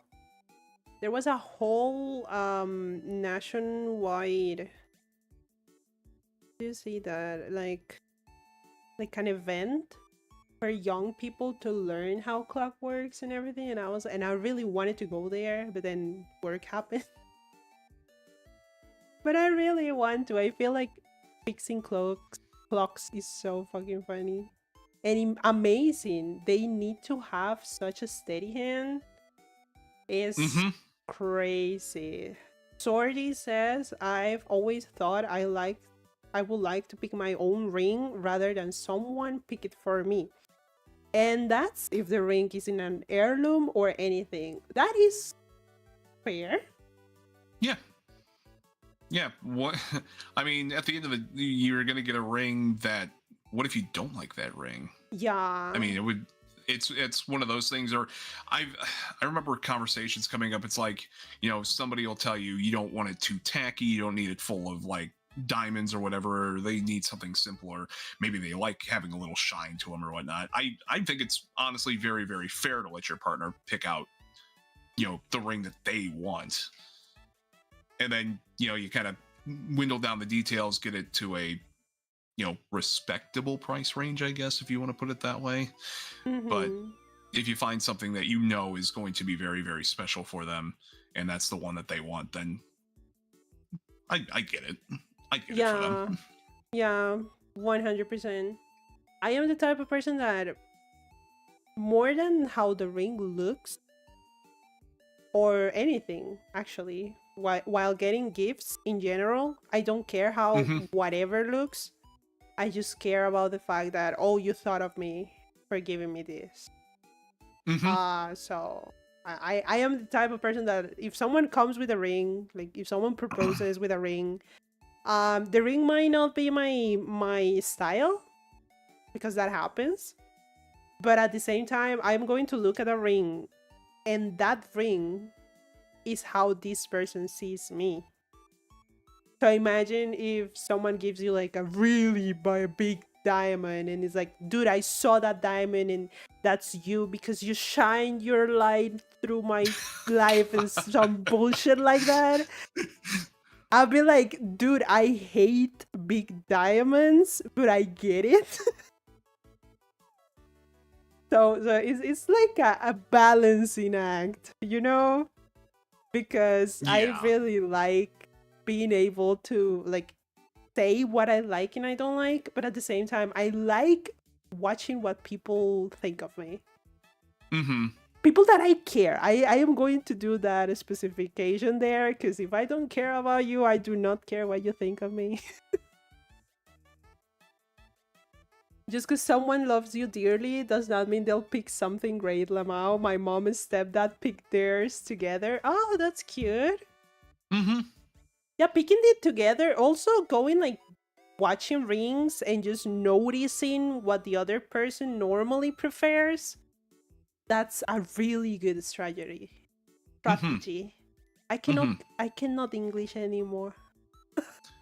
It's one of those situations of, well, if you can pick these things out together, then I mean, you're basically forming your bond right there. It's like, okay, Mhm.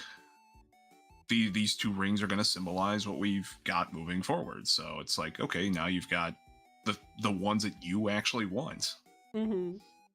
Okay, continuing on the topic of human relationships. Now, human relationships as a whole, it's not romantic or anything, just as a whole. I have Mm-hmm. another two-part questions. Okay. Can people change? I honestly think people are very, very capable of change. Mhm. Having dealt with many people in past relationships that I wanted to believe that they could change, um, some of them have, and there's a couple that have not. But Mhm.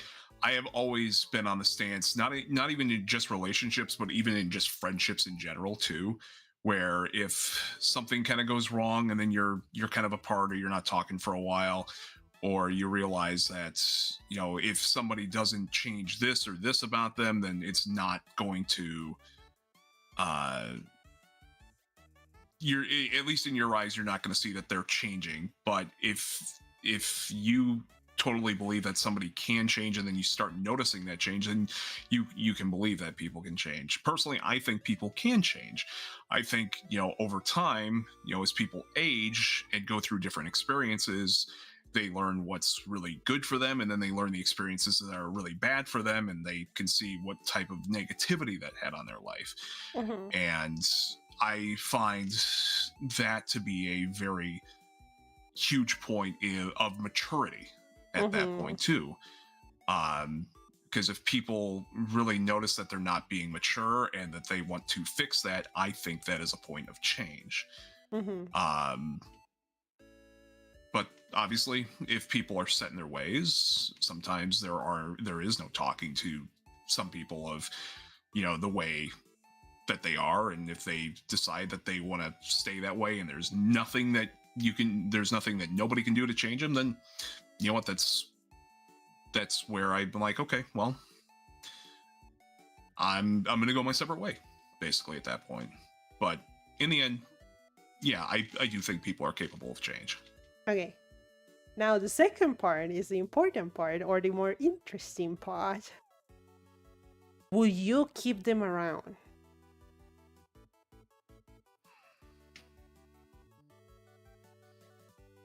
You're talking as like just like a friend, correct? As, yeah, yeah. Like keeping tabs Okay. on them, be like checking if they're changing,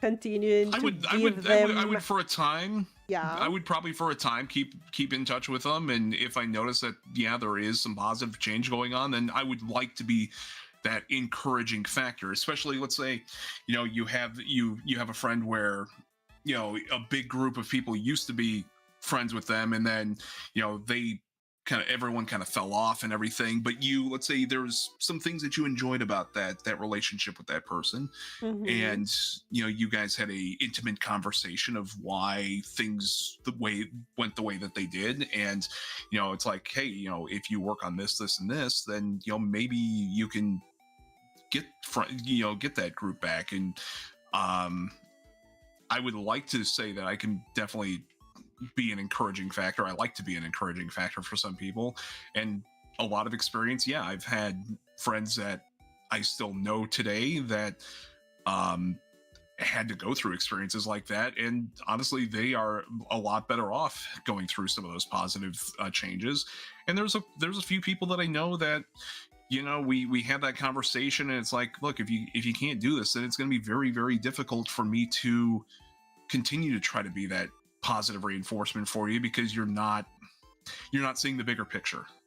Some people like to look in the short term and think that it's going to work in the short term, when a lot of these things are a very long term type of thing.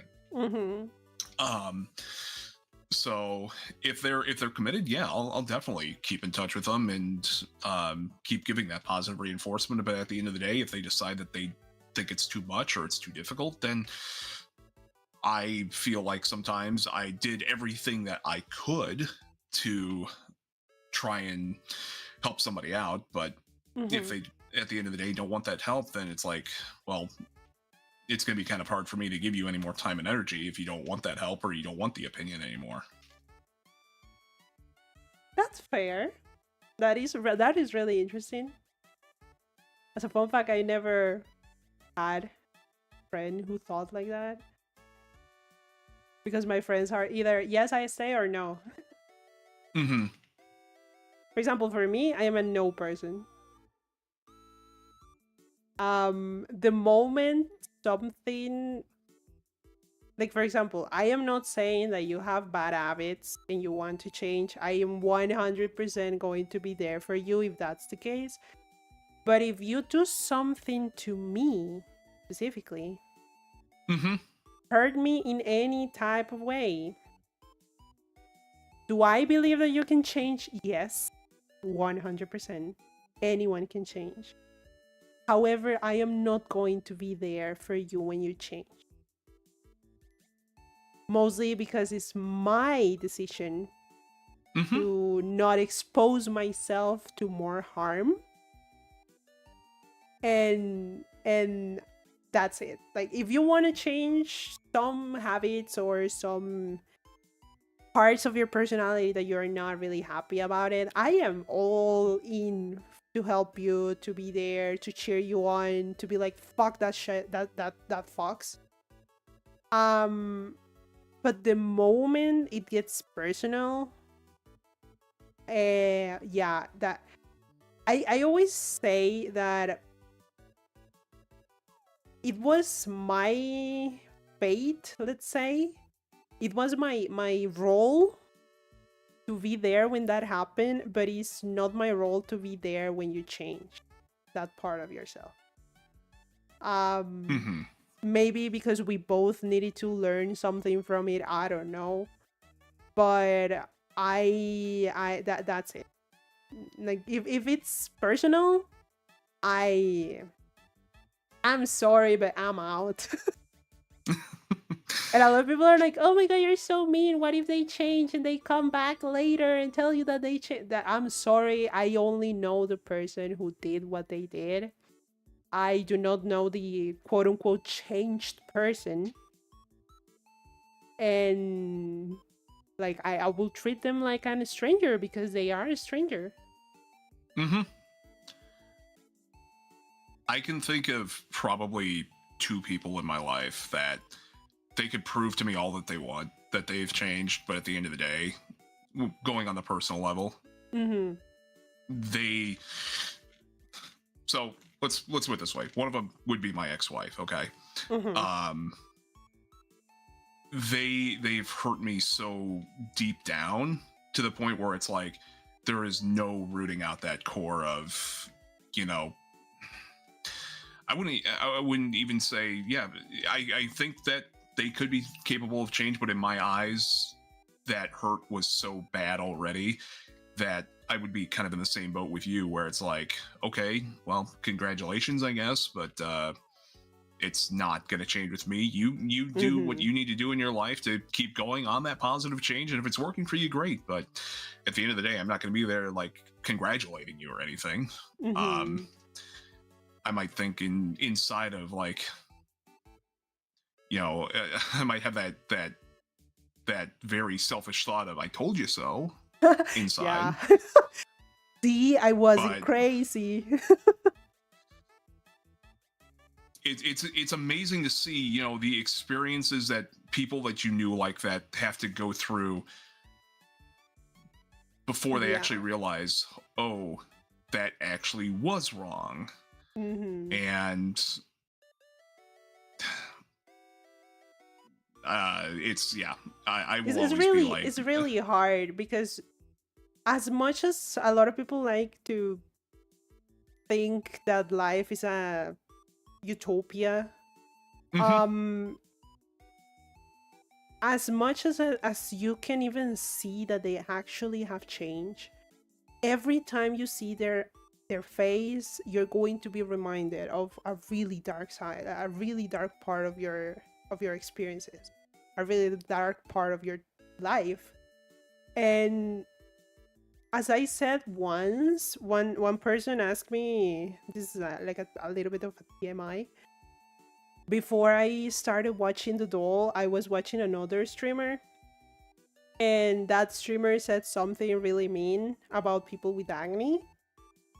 And apparently, in these 2 years, he apologized and was really nice and educated himself and shit. And someone asked me if I would like forgive them and like watch them again. No, because that person to me keeps reminding me of that specific comment that made me feel like a piece of shit. And it's basically the same with people that hurt you. As much as they can change, I bet they can. I wish, I hope they do. But it's not my job to be there when they do. No, by seeing like Alfie, I had a friend who used me beyond belief, and I know that now they have changed a lot and met them twice on a train or such. And while I am glad for them, but for me, that chapter is over. Exactly. Exactly. It's like you had a chapter in my life, and that chapter is over. You had your chance to make that difference in that chapter, but you kind of blew it. Yeah, that's the end of the chapter. That's your end of your story, honey. And now, go into a more uplifting energies before we finished. Is there something weird that you do that immediately puts you in a better mood? Something completely weird. And for example, I'm gonna say I sit in the floor. Literally just sit in the floor and I am happy. I don't know why. I just sit on the floor and I'm like, yeah, today's gonna be a good day. I know for me, a lot of it has to be like a visual or listening type of like stim for me to instantly get in a better mood. I will definitely say though, looking at some of the simple things I have, like my plushies or something like that, make me instantly happy. I think, or if I see something visually from like a friend that has given me, that makes me instantly happy because it's like it gives me that nice knowledge of I still have like really good people in my life. Or it could be playing like one of my favorite older games and stuff like that, where it's like I can always get myself out of a bad mood just by doing that.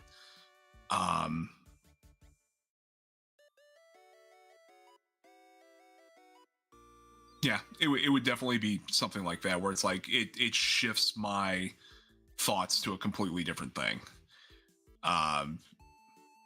Yeah, it's maybe not as simple as just like sitting on the floor, but it's just like, yeah, I've got those little things here and there that that will make me into a better mood immediately.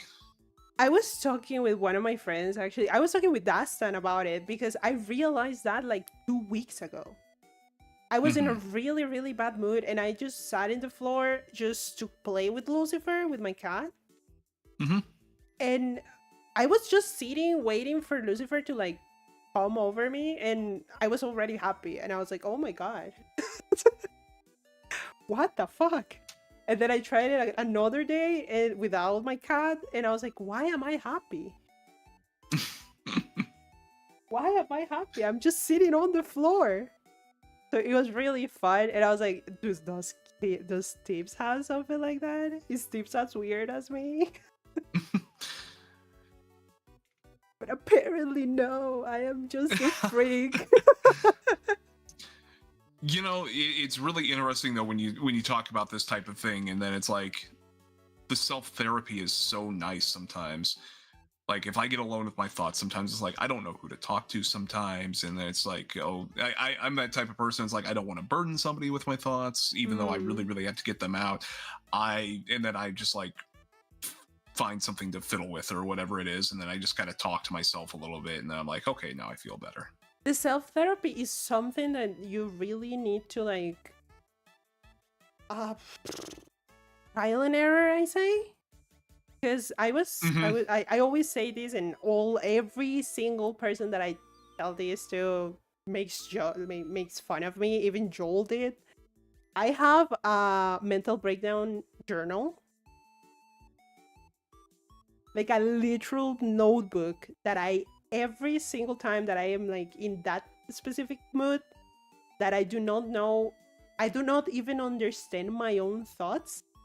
I always write in there, and I have two rules with that specific journal. I have like a bunch of journals, but with Mhm. that specific one, I have two rules. One is I never read what I am writing, because to me, reading it again is basically re-experiencing what I'm going through, and Mhm. it will make it worse depending on whatever I am feeling. So I never read what I'm writing. And the second one is that I burn it whenever I finish it. Like, there is absolutely no evidence of that journal ever existing once it gets filled out. Hmm. And actually, that helps me a lot because, again, most of the time you just don't understand how to put your thoughts into words. So talking to yourself helps a lot, but I feel like writing them helps me personally more than talking about it. Um and it's just a trial and error because I used to do it in my tablet. Yeah. I had like a notepad that I just did the same thing.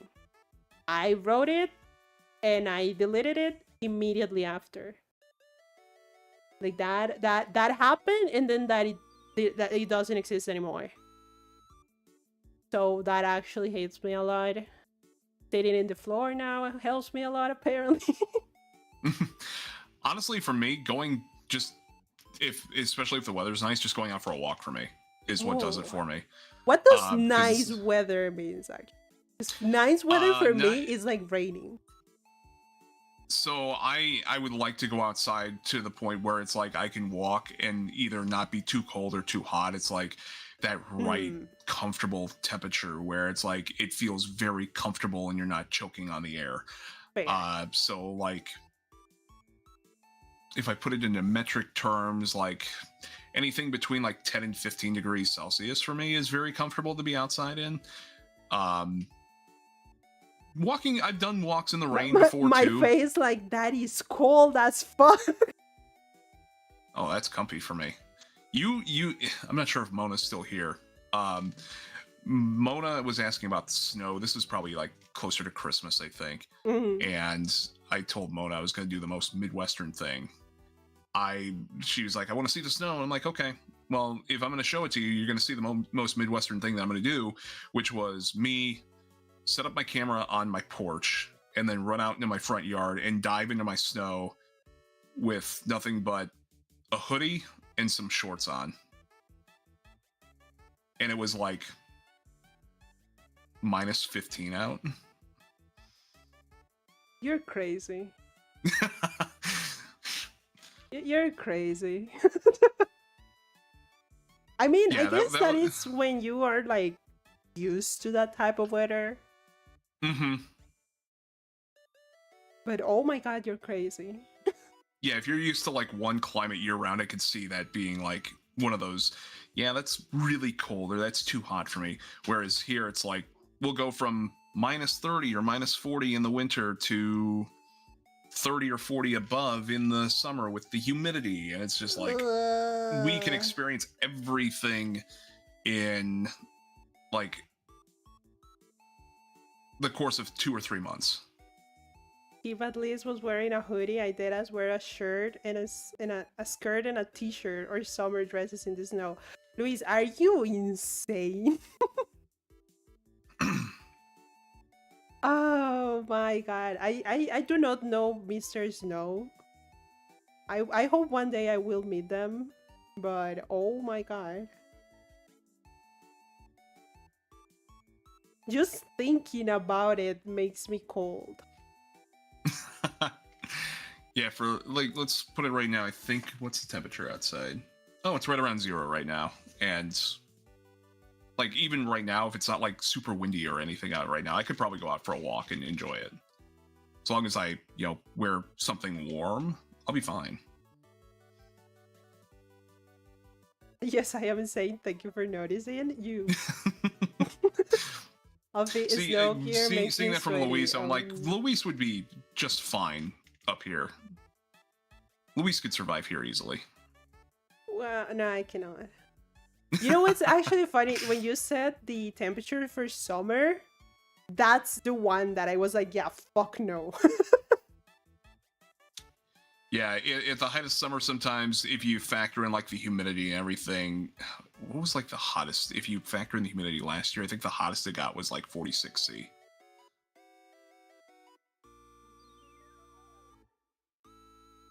Are you guys okay? No, not in the least. Oh my god. Not in the least.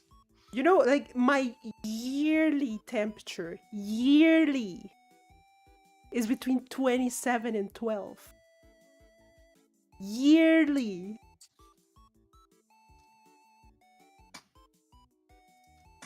Like here we don't get even to 30. We can get here in 30 like one day in the whole year. Do you know what has a lot of influence for you down there, though? You've got Humidity. the Pacific. You've got, well, not only the humidity. You've got the Pacific. Yeah. So you've got a lot of weather that is generated or influenced by the ocean down there. Yeah, a lot. Way Where, too much. like for me, the Atlantic is 18 hours east. The Pacific is like 30 hours west. I'm pretty much landlocked around me outside of the Great Lakes. Damn. But the Great Lakes only typically have an influence like in the winter, where I live right now, we've gotten. Now this is where I'm actually have to use Google right now because we just got like the updated number. We're 18 here and I'm freezing to death. Dude, I'm in 16 right now. So to give you the influence of like what the lake does for us, the lake enhances the amount of snow we get sometimes. And this has been an above average year to the point where I think since like the winter started, we've seen just over 230 centimeters of snow. I don't think most you of live that around Rat. But Rat actually sent us a video of the snow. It's a lot of snow on the East Coast. I am about, so they had a big blizzard up there. Yeah. I'm definitely more west than them. Okay. So the Great Lakes are like not necessarily like in the middle, but if you were like to look at a map, they're the 5 big bodies of water that most of them divide Canada and the US. Yeah, I remember you mentioned the lake. Mm-hmm. And I Google it, and that lake is scary. Yeah. So I live close to the one that isn't next to Canada. Let's put it that way. Right. But that doesn't dox me. There's 5 states around that lake. But that lake, any of the lakes up here, and on top of it, they're freshwater lakes. So, and with as deep as they get, sometimes like the middle of the lakes do not freeze over. If they're shallower, like let's say Lake Erie, for instance, will freeze over because it's I think it's the shallowest out of the Great Lakes. But then you get like Lake Superior, which is the deepest of them. So like the middle of those lakes do not freeze over, and that's what helps like enhance the snow around here. The deeper the lake is, they won't freeze over, and then it fuels the snow basically, more or less. So that's why we get a lot of snow. That having 4 seasons is so weird for my brain. We have like typically we go through rain like and 2. no rain. monsoon season and not monsoon season. Yeah, it's like I'm rain or I'm no assuming. rain. That's it. Yeah. Yeah, I've had all 4 seasons in one day before. Jesus Christ, why? I blame Canada. Literally, you can blame Canada for that because that's where the cold air is coming from, is from Canada. I blame Canada. I love one person, I think it was from Canada actually, came to my country and was talking to me in the bus. I don't know why. And he was like, so I bought this because they said that it was really hot today. And I just looked at him like, buddy, go and buy a fucking umbrella and a fucking sweater, because you have no idea what is going to happen today. Like, here, weather can change in an hour. Mm-hmm. So do not believe anything they say. You can wear whatever you want. Just have an umbrella and a sweater on you. And actually, I saw a TikTok of someone from the US coming to Costa Rica when we had the cold push a couple of weeks ago. He was like freezing. And he was like, why is this country so weirdly like the cold? He was explaining the cold. Because we were really, really low in a really high humidity. So what people don't understand about that is that the humidity will make the cold stick to you. So whatever you do, you will not be able to like brush it off with just like a hot sweater. It will cling to the sweater. And he was like, why can I not get hot? I don't know what to do. I am drinking coffee. Everything is so cold. I am freezing. And I'm like, bitch, you're from Massachusetts. What the fuck are you talking about? I was going to say, someone from Massachusetts should know what drastic weather change is about. I was like, bruh, are you okay? I know we're cold because that day, the day that he arrived, was actually the coldest day, and we were like 2 degrees, let's say. And again, at 98% humidity. Like, it was humid. Yeah. And he was like, but I've never felt this type of cold before, and we were like, neither do we. Like, what the fuck are you talking about? If there is more moisture in the air, it will definitely influence the temperature. That's why people always say, you know, if you go to the desert and it's really, really hot, it's a dry heat, so it doesn't actually feel as bad. Same thing can be with the cold. You know, I've had cold days where it was like minus 15, but the humidity was really, really low, and it was really, really dry out, so it didn't really feel like it was minus 15. It felt probably closer to 0 at that day. It's easier to get warm too. It's so just it's walk so more weird. 2 degrees is nothing. True lie. True. It was really funny. That day I was like, yeah, no, we don't know what is going on. So good luck. But yeah, those were the questions that I had. Actually, I had just one more question, but I don't think it's necessary. It's kind of like a silly question. So ask a silly question. I ask my silly question. Do you think, have you ever met actually a person that looks extremely normal but has a really weird name, and the other way around?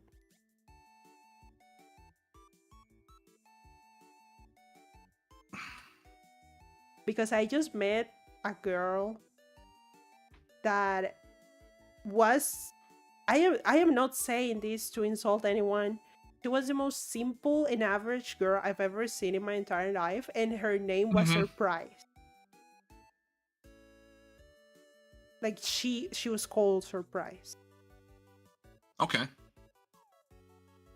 So I was like, is that normal? Like, people not matching their names.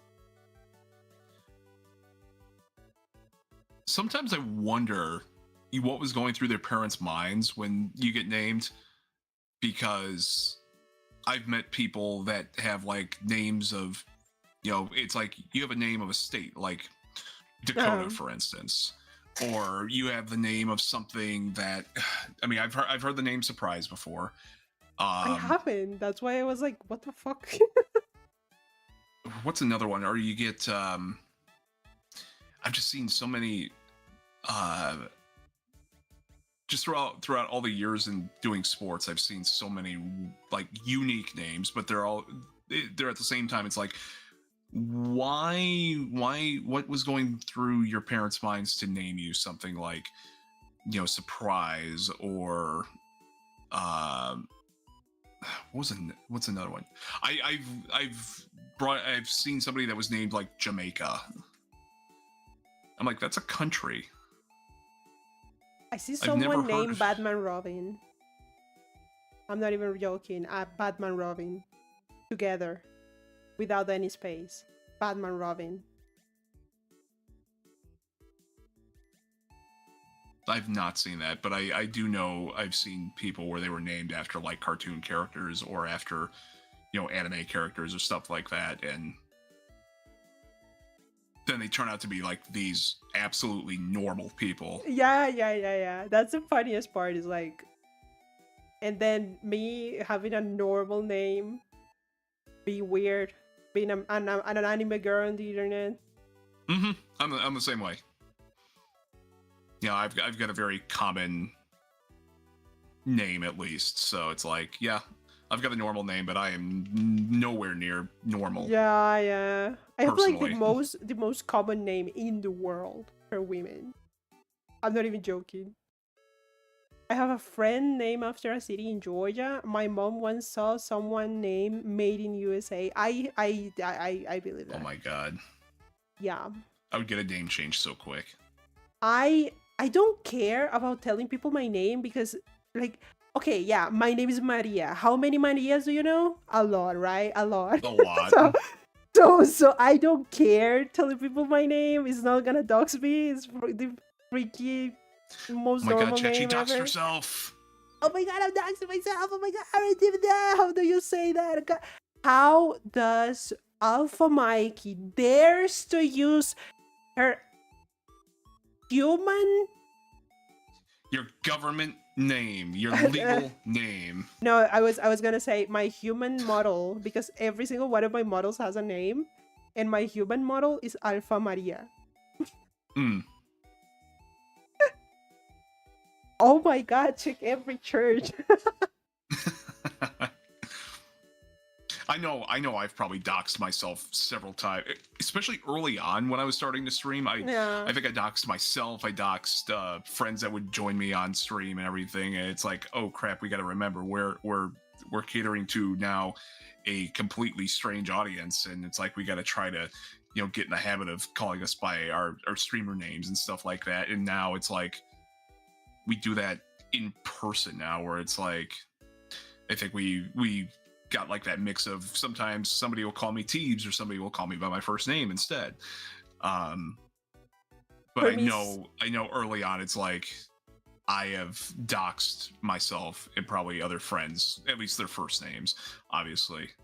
And I think there was one time early on I deleted the VOD after, I think it was Narina brought it up to me at the time, where it was like I was trying to get a wheel set up, and then all of a sudden, because it was in a Chrome browser, I accidentally clicked out into another tab, and it was like, I think my Facebook was open. And it was like, oh, look, there's all those names on there, including my own. Yeah, so to me it's really I had a panic attack. To me, it's really funny because I can feel that, let's say, privacy thing more in English than in Spanish, because my Spanish viewers are mostly my friends, my IRL friends. Mm-hmm. So every time I'm playing something with my friends, I normally like they dox me or I dox them, like full naming each other. And then I'm like, I am so glad that the English speakers do not understand my Spanish streams, because oh my god, they will be having like a panic attack right now. And I'm okay with that, mostly because I live far away, like really far away, and in a really dangerous part of the country. So if you really want to like test your luck and do anything to me, you will probably have a bullet of your brain before you even get to my house. So do not ever do that. And I always say that and people laugh and I'm like, no, I'm being for real. And so it's really You're gonna have funny to fight for an me. army to go see Alfie. Yeah, you gotta fight a lot of people there before. She's not joking. Yeah, I'm not joking. Like I really live in a weird place. And a lot of people are like, oh my god, but what if they show up at your house? And I was like, are you listening to what I'm saying? So I once said that I really don't care if people see how I look like. If I ever go to like a really cute place and I take photos and I end up showing myself in the photos, I don't care if they see how I look like. But I've seen that a lot of people are like really secretive with that. And I'm like, okay. I understand. Yeah. It can be really dangerous for a lot of people. Because it can and it will be a lot like really dangerous to a lot of people. Yeah. So yeah, that was my questions for today. Teebs, thank you so much for yapping with me today. Did you have fun? I had a lot of fun. I always have fun yapping, and what I always really enjoy about some of these things is, like, first of all, again, I apologize that I had no idea what we were going to talk about today, for one, even though I had 3 months to figure that out. But it really comes down to, it's like, okay, what is something that really is like stemming my brain right now that we've got to talk about? And it's like every time I try to think about it, my brain would just go. Yeah, I was like, yeah, I don't. And everything. I don't blame you because I'm like basically the same, but at the same time I was like, okay, now I have to think. But I tell you what, next time we have one of these, I will make sure I have a list of questions for you instead. Fair. Tell me a date. I'll be more than glad. But I definitely have a lot of fun with this. I had a lot of fun when we did it for the first time a while back too, and hopefully we'll do it again very, very, very soon too. Yeah, I was really wanting to do like an interview type because I was like, okay, a lot of people know Teebs, but do they know Teebs? Like for real? So I was like, yeah, I'm gonna do an interview. You're asking the hard questions. I'm asking the hard question. Well, your favorite snack right now. You have 3 seconds to answer your favorite snack. Thank you so much. Please don't hate me. Thank you for having me on. Please don't hate me afterwards. Teebs is gonna block me after this stream. Yep, I've got my mouse ready to just hit that big old red button after this. Yeah, Teebs is like, you know what? I don't wanna be around someone that gets happy only sitting on the floor. That is weird. Yeah, thank you, Teebs. Everyone say thank you, Teebs. Thank you, Alfie, for hosting. Much appreciate you, friend. Love you. Thank you so much. Love you too. Bye. Bye. Oh my god, that was Teebs, everyone. Here we go. How are you guys feeling? Did you guys like it? The yap session with Teebs. It was really weird for me because I was like trying my best to be a really good interviewer. And on today's episode, I'll be uncovering the radio's deepest secrets. Yeah, that's me. Thank you everyone for coming. You did great, thank you. You did great, thank you. It's my first time doing so. It was my first time doing so.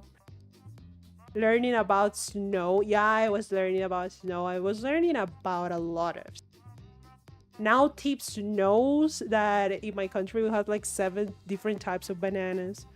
So you can come and eat your bananas that don't taste like bananas and are not slimy like bananas.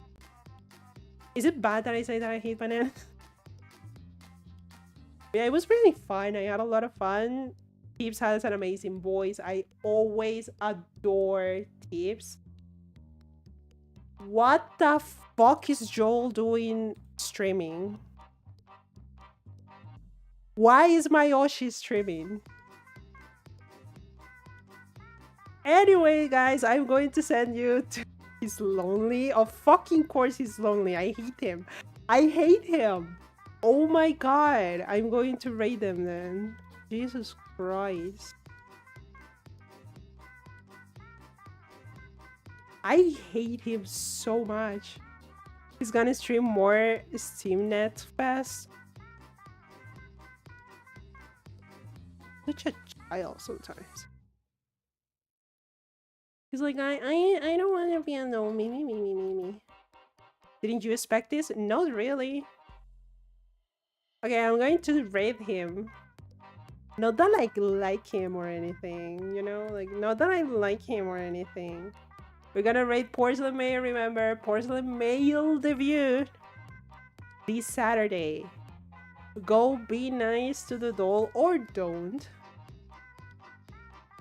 I am raiding my Yoshi. Thank you so much for coming, guys. By the way, this week, what is coming this week? On Thursday, we still have nothing. I am probably going to start the game that I told you guys that I wanted to play. The detective game, Payne's Creek Killings. And I am going to do an extra stream on Friday because I want to. Because I want to play Resident Evil 9. So an extra stream, a little stream on Friday, I'm sorry, for Resident Evil 9. And Thursday is still not, no, I don't know what to happen, but yeah. Next week is going to be full Resident Evil 9 until I finish it. So yeah, thank you so much for coming. I hope you guys have a beautiful rest of your day, and I will see you later or whenever I see you. Thank you guys for coming. Love you. Mwah, mwah, mwah, mwah, mwah, mwah, mwah, mwah.